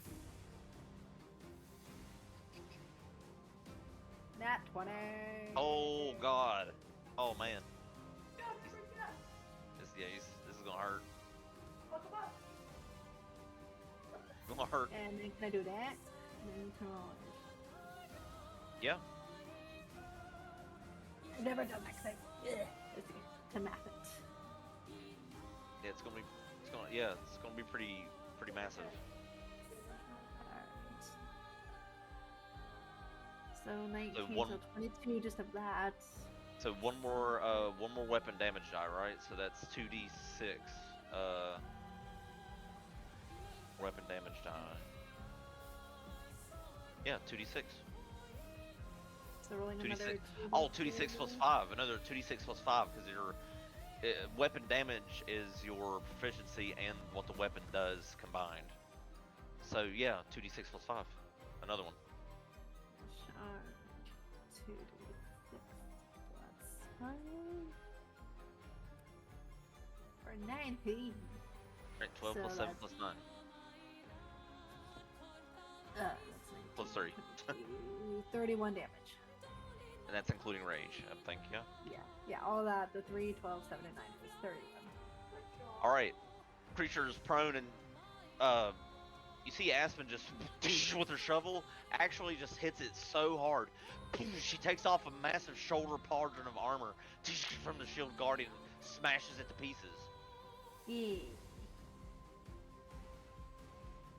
That's it. Anything else? Nope, that is it. That's the end of my turn. Right. Soot will the creature's prone, so she'll shoot this one behind it. Both miss. Simon, your turn.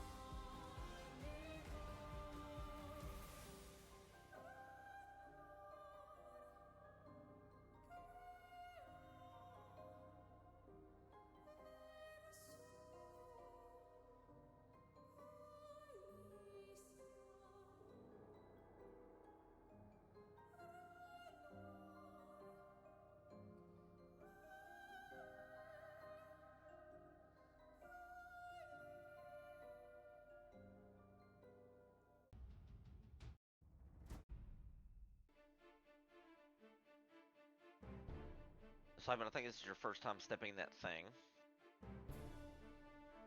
So the light washes over you. Roll 1d20.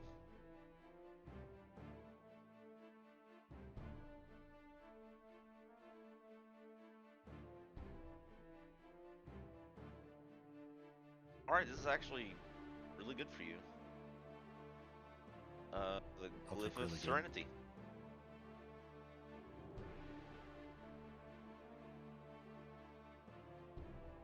So yeah, you get the Glyph of Serenity, similar to what I think Soot got. She stepped into it. Nice. Yeah, so the light washes over you, and now you can regain one slot of 3rd level or lower of your choice.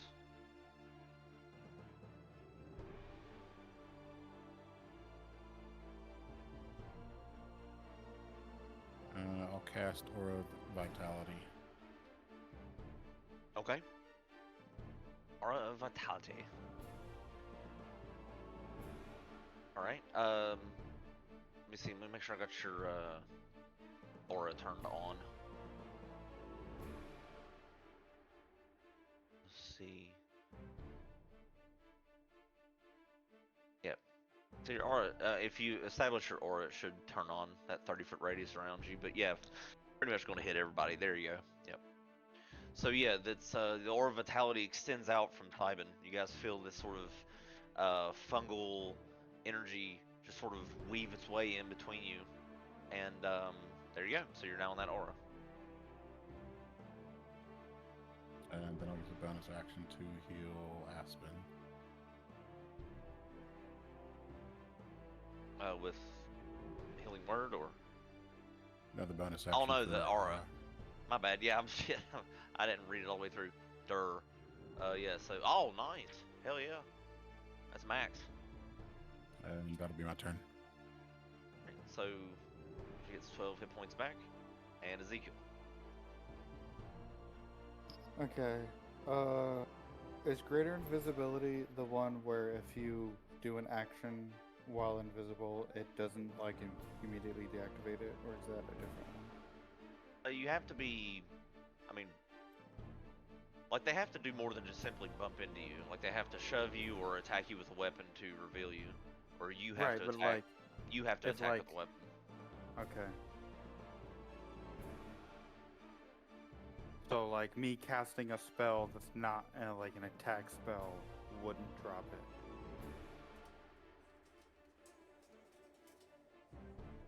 Let's take a look real quick just to make sure I'm fresh on the rules here.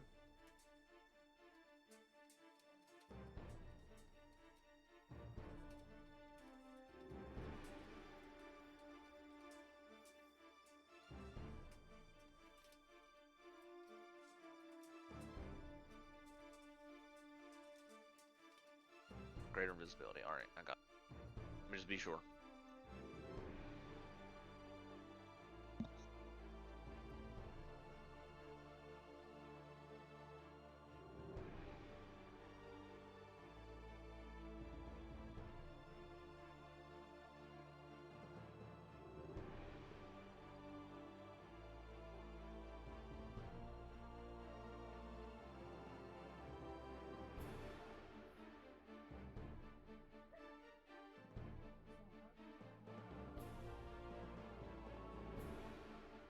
Okay, no. So greater invisibility, it only ends when the concentration is broken. So which will happen after 1 minute, or if Sienna gets attacked, which is unlikely for her too, since she is also invisible. And they have to see you to try to hit you too. So yeah. So attacking or casting a spell does not end the effect early. Okay, I'm just reading the spell But description. if Sienna casts another concentration spell, it will end though. Right. Or if she takes damage, it will end if she drops concentration. Okay. No. So yeah, that's one of those beautiful 4th level spells. So you're both invisible until the spell ends.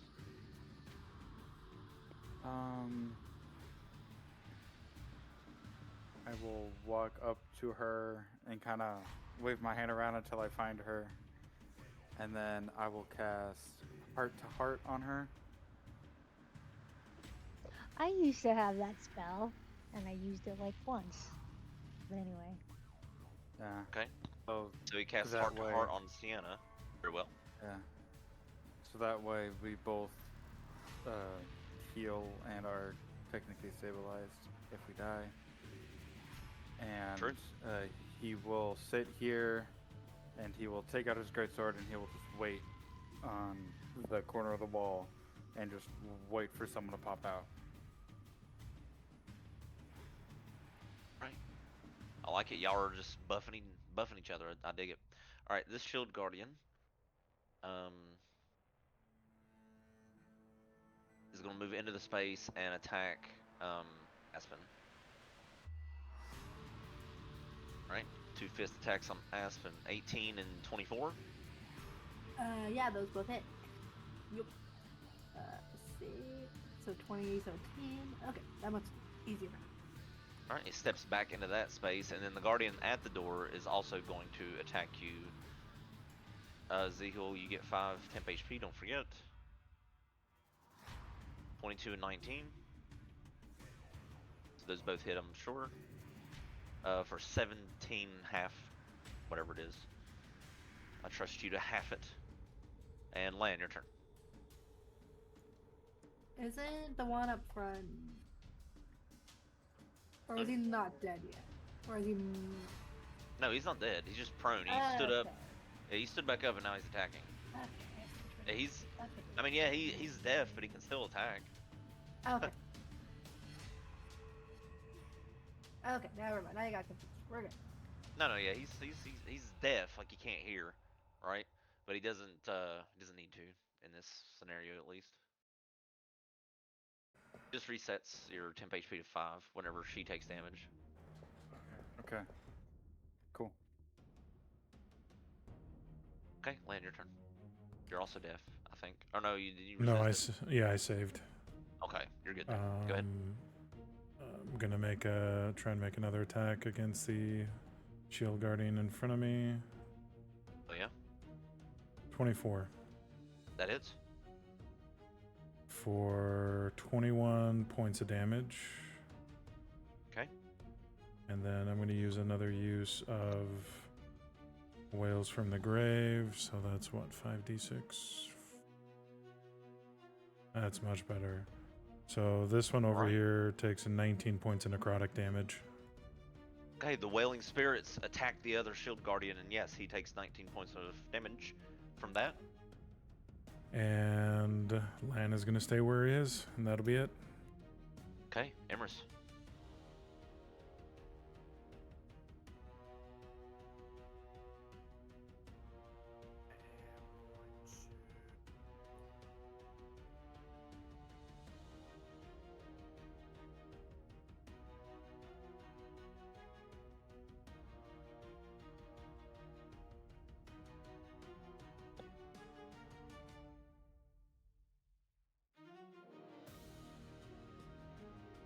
Moving to Aston's.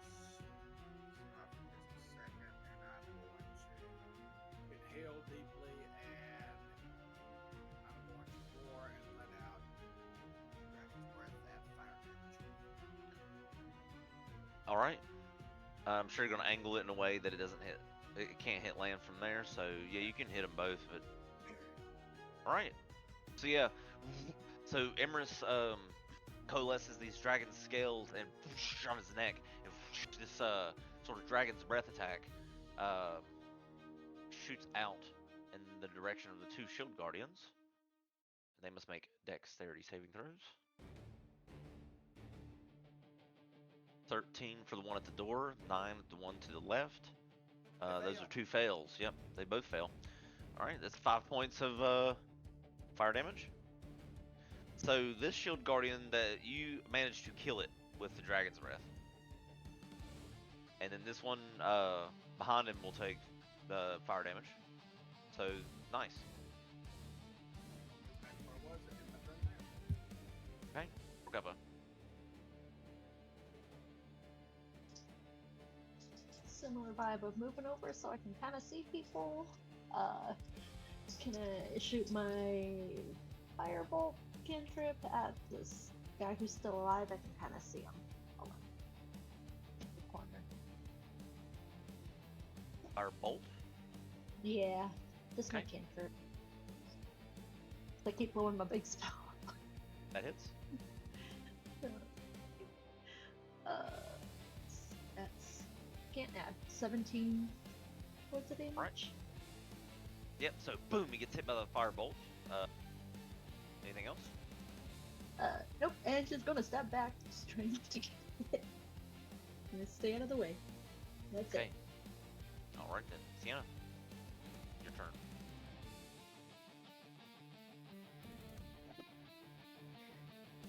I'm assuming they haven't opened the door yet or anything.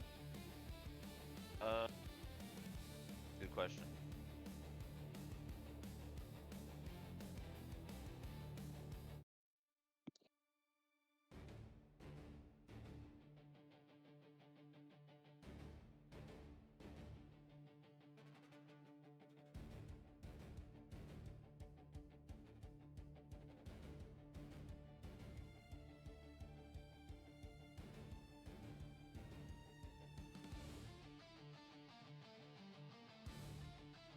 Right. Yeah.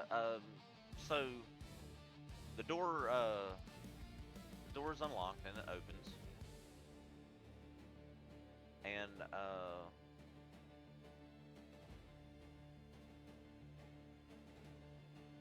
let's see. This fire myrmidon steps into the room and sort of looks around. Dwar, I heard something, sort of in this ashy, ember-like voice. And Stone Myrmidon also enters the room and looks around with his maul. No one's here. Did they go through the portal?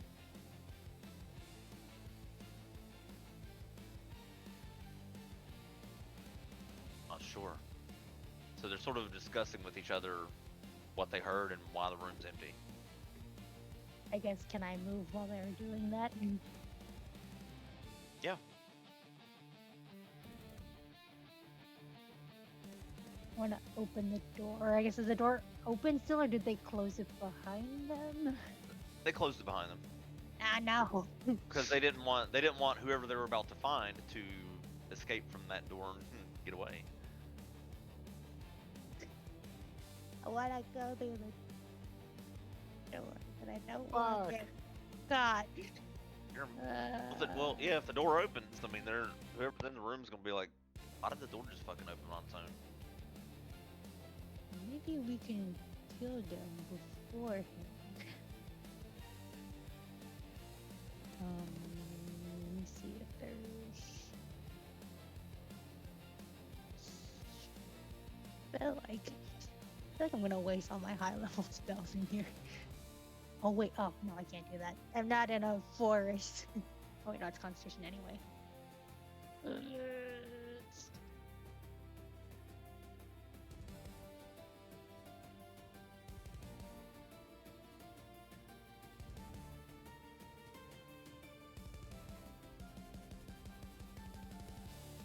Um.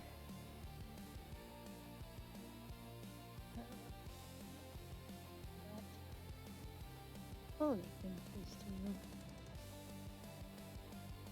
all my good attack spells I think are concentration.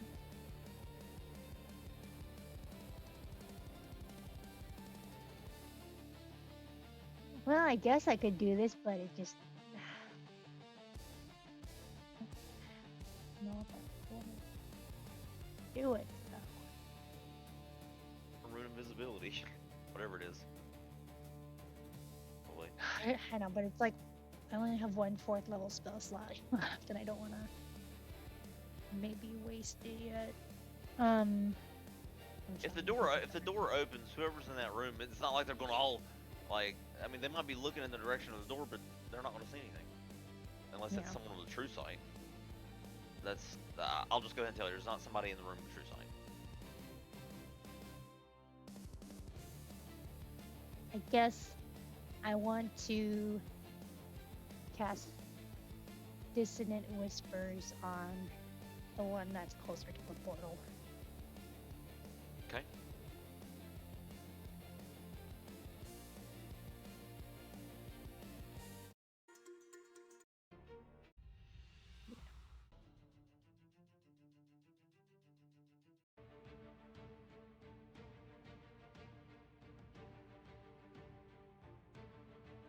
Hey. So I think that's the fire one. Yeah, that's the fire Myrmidon. So, fire elemental Myrmidon. So, must make a wisdom save. Let's see how he does there. 12. So that fails. Alright, so you whisper out this melody from your invisible position, and you rack this Myrmidon with horrible pain and begins to shriek in the air as it takes 3d6 psychic damage, which was 9. So yeah, see him in an immense amount of pain as he takes damage from that. And he must use his reaction. Move far as the speed allows away from you. So away from you, right? But if he doesn't know where I am, I'm not sure where he goes from there. Well, no, I mean, he's compelled to do it away from you whether he can see you or not. That's the way I understand it, right? I mean, it's the magic I compels mean, yeah, you. it could be. I just wouldn't know how to interpret that if he doesn't see me, but either way. Well, I think this is about to be really funny. He's gonna go for the portal now. He's gonna cancel No, out don't the do it, portal. please. It's about to be hilarious. So he begins walking towards the portal and just runs and jumps through it. Fuck. That Man, little globule of flame that was above the portal goes out. The portal itself coalesces and closes. Oh, I'm sorry, Ezekiel. I maybe didn't think that all the way through, but you know what? No, it's We're two fine. stupid No, people. Maybe our stupid will cancel each other out, and we'll actually make it out of here alive. That was so damn funny. I was sitting there thinking, well, what if they shove one of these guys through the portal? It'd be so funny because then it would close. It's what happened. Like it's funny, but just like shit. Now we gotta figure out a way back. Yeah, well, I'm sure we'll get there, but cool. That was a very smart move up until like the very end. Well, you know what, Ezekiel? I thought it was a great Sorry, move, not to be honest. stronger. It I mean, makes you things just- interesting, okay? We're keeping things spicy. Yeah, I no, mean- I'm here for it. Embrace the chaos. At least you know what room he's in, Sienna. Yeah, but can't do anything. It's gonna take him forever to get back. Yeah, well, He's out there in the decide labyrinth now. Like, where the fuck am I? He's in that empty ass room. decide not to do anything else and screw anything else up, but I'm probably gonna move back away from the door a little bit just in case, and then I'll be fine. It was funny. Aspen, your turn. You legit might have just won the whole battle. That's on the with that. I don't know. We'll see if he manages to make it back from that room. Go ahead, Aspen. Gonna clamber over the dead armor guarding thing and then hit this thing twice. Recklessly, because why not? Yeah.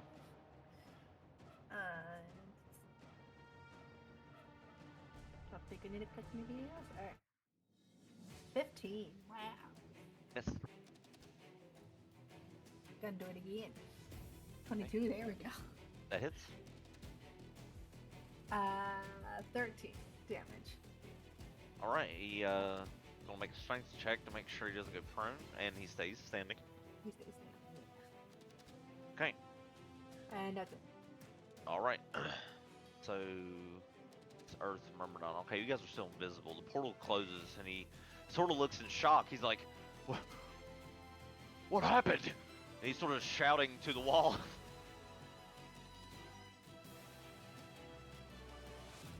Stubborn fool.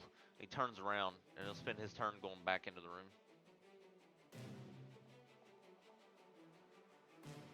But he only gets that far, and he shuts the door. Alright, Soot. Soot will shoot at the Shield Guardian.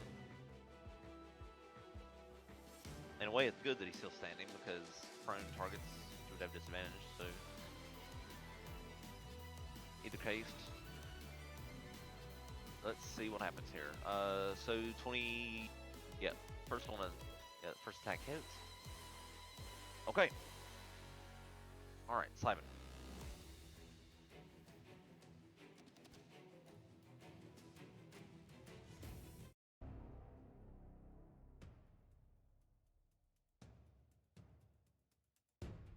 Toll the Dead on... Very well. Alright, he has to make a wisdom save to see if... that's a 4, so that's a fail. Alright, so that's going to be the full dice. 14, not bad. 14 points of damage, that's really good. So yeah, the bells ring around the Shield Guardian, sort of sap the life force out of this construct. And that'll be my turn.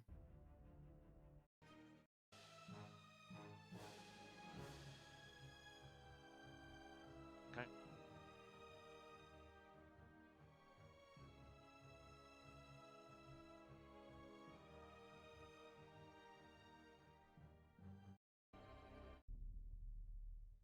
Right, Ezekiel.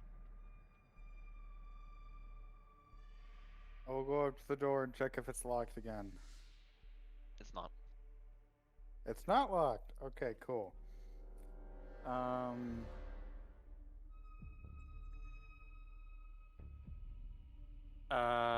Fuck. I'm gonna turn back to Sienna and be like, fuck it, one of them's gone. And I'm going to throw the door open. Okay.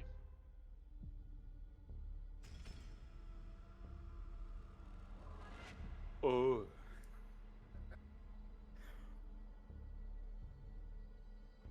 Ooh. I'm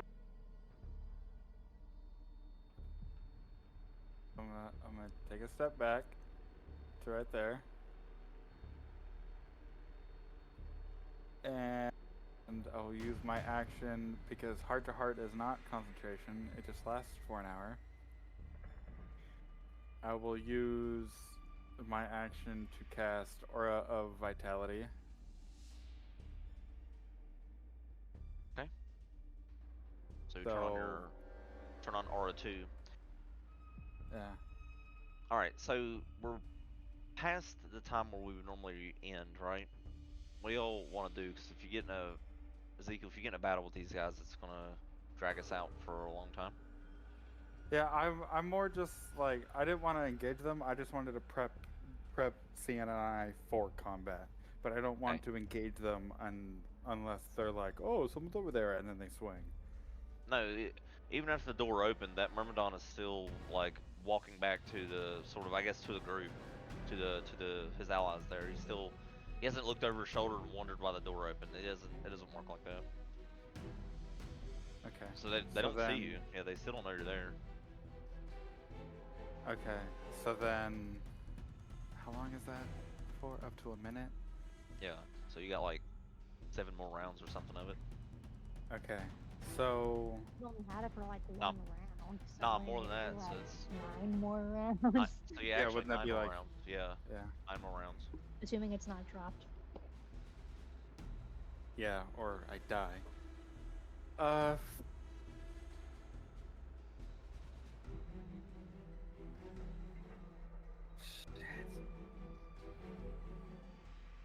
Can I see like what's going on inside the room, or, like with the glyphs and everything? Um, the large one um seems mostly just sort of slowly pulsing with energy. Um, and you see this Arcaneloth in the middle. He's sort of he's got a few scrolls out, and he's copying down things that the rune is showing him. Like these, from here it looks like he's copying down whatever he can find that he can potentially use to cast spells with later. It looks like a spellcasting circle of some kind. Okay. I'm gonna walk over to Santa and be like, should we sneak inside? I mean, maybe we could do a little bit of recon, but I also can't see what's going on, so I don't know how bad it looks in there. Like, how many people are in there? Okay. Follow me inside when you get a chance. And I'm going to... Thanks for no more information. I'm going to... Okay, so that was 5, 10, 15, 20. I'm gonna try and get to like the corner of this room. And I guess try to stealthily go by this guy. All right, stealth check. Disadvantage on this. We do have inspiration too. I'm gonna add my inspiration to my stealth check because that's actually decent. What is it? A D8? Or is it a D10? I think so. It's the D8, I think. Okay. Okay, that is a total of 19. Okay, so you walk right by. He doesn't seem to have noticed. Okay, and I am just leaning up in the corner of the wall, just waiting. I'm not gonna do anything. I'm just waiting. You managed to quietly sneak by, really making much noise. Even if they looked in your direction, they wouldn't see anything, which is the great thing. Yeah, do they don't see like my big aura, right? That's floating No. from the corner of the room. Okay, cool. That's really just that's something that your allies feel when they enter the aura. It's Oh, not okay. You're not just glowing like a Super Saiyan all the time or anything like that. All right. Okay. All right. This Shield Guardian is going to attack Aspen. And then once we get back to Land's turn, I think we can end it because that'll be the top of the round. Well, it would be a good idea. 21 and 25. Okay. 7, 14, so saving. Cool. Not good damage rolls. So yeah, well, if you guys are okay with it, we can end it here with Land's terms, being that it's the top of the round. Yeah, this is a good spot. Yep. So when we pick up, it'll be your turn. Start with your turn in combat and proceed. It probably won't last long. He's below half HP. I'll just go ahead and tell you that. So it's probably gonna take a round to kill that Guardian. Gotcha. All right, cool. All right, felt good to play. Yeah, definitely did. Thank you, sir. Wonderful session. That's fun. Yeah, let's try to get that yarn to the cat. Unless you guys have already done that. No. Oh, we I have guess not. we did hypothetically go back to the entrance, but I don't think we talked to the cat. Right. Well, that's okay. All right, cool. Yeah.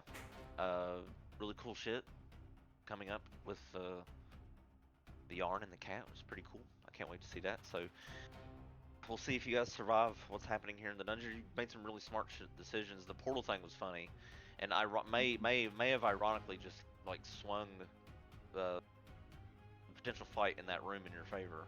It definitely made it a whole lot easier because now that other Myrmidon doesn't have a way back, and now has to walk through the labyrinth like you guys just did to try to find his way back.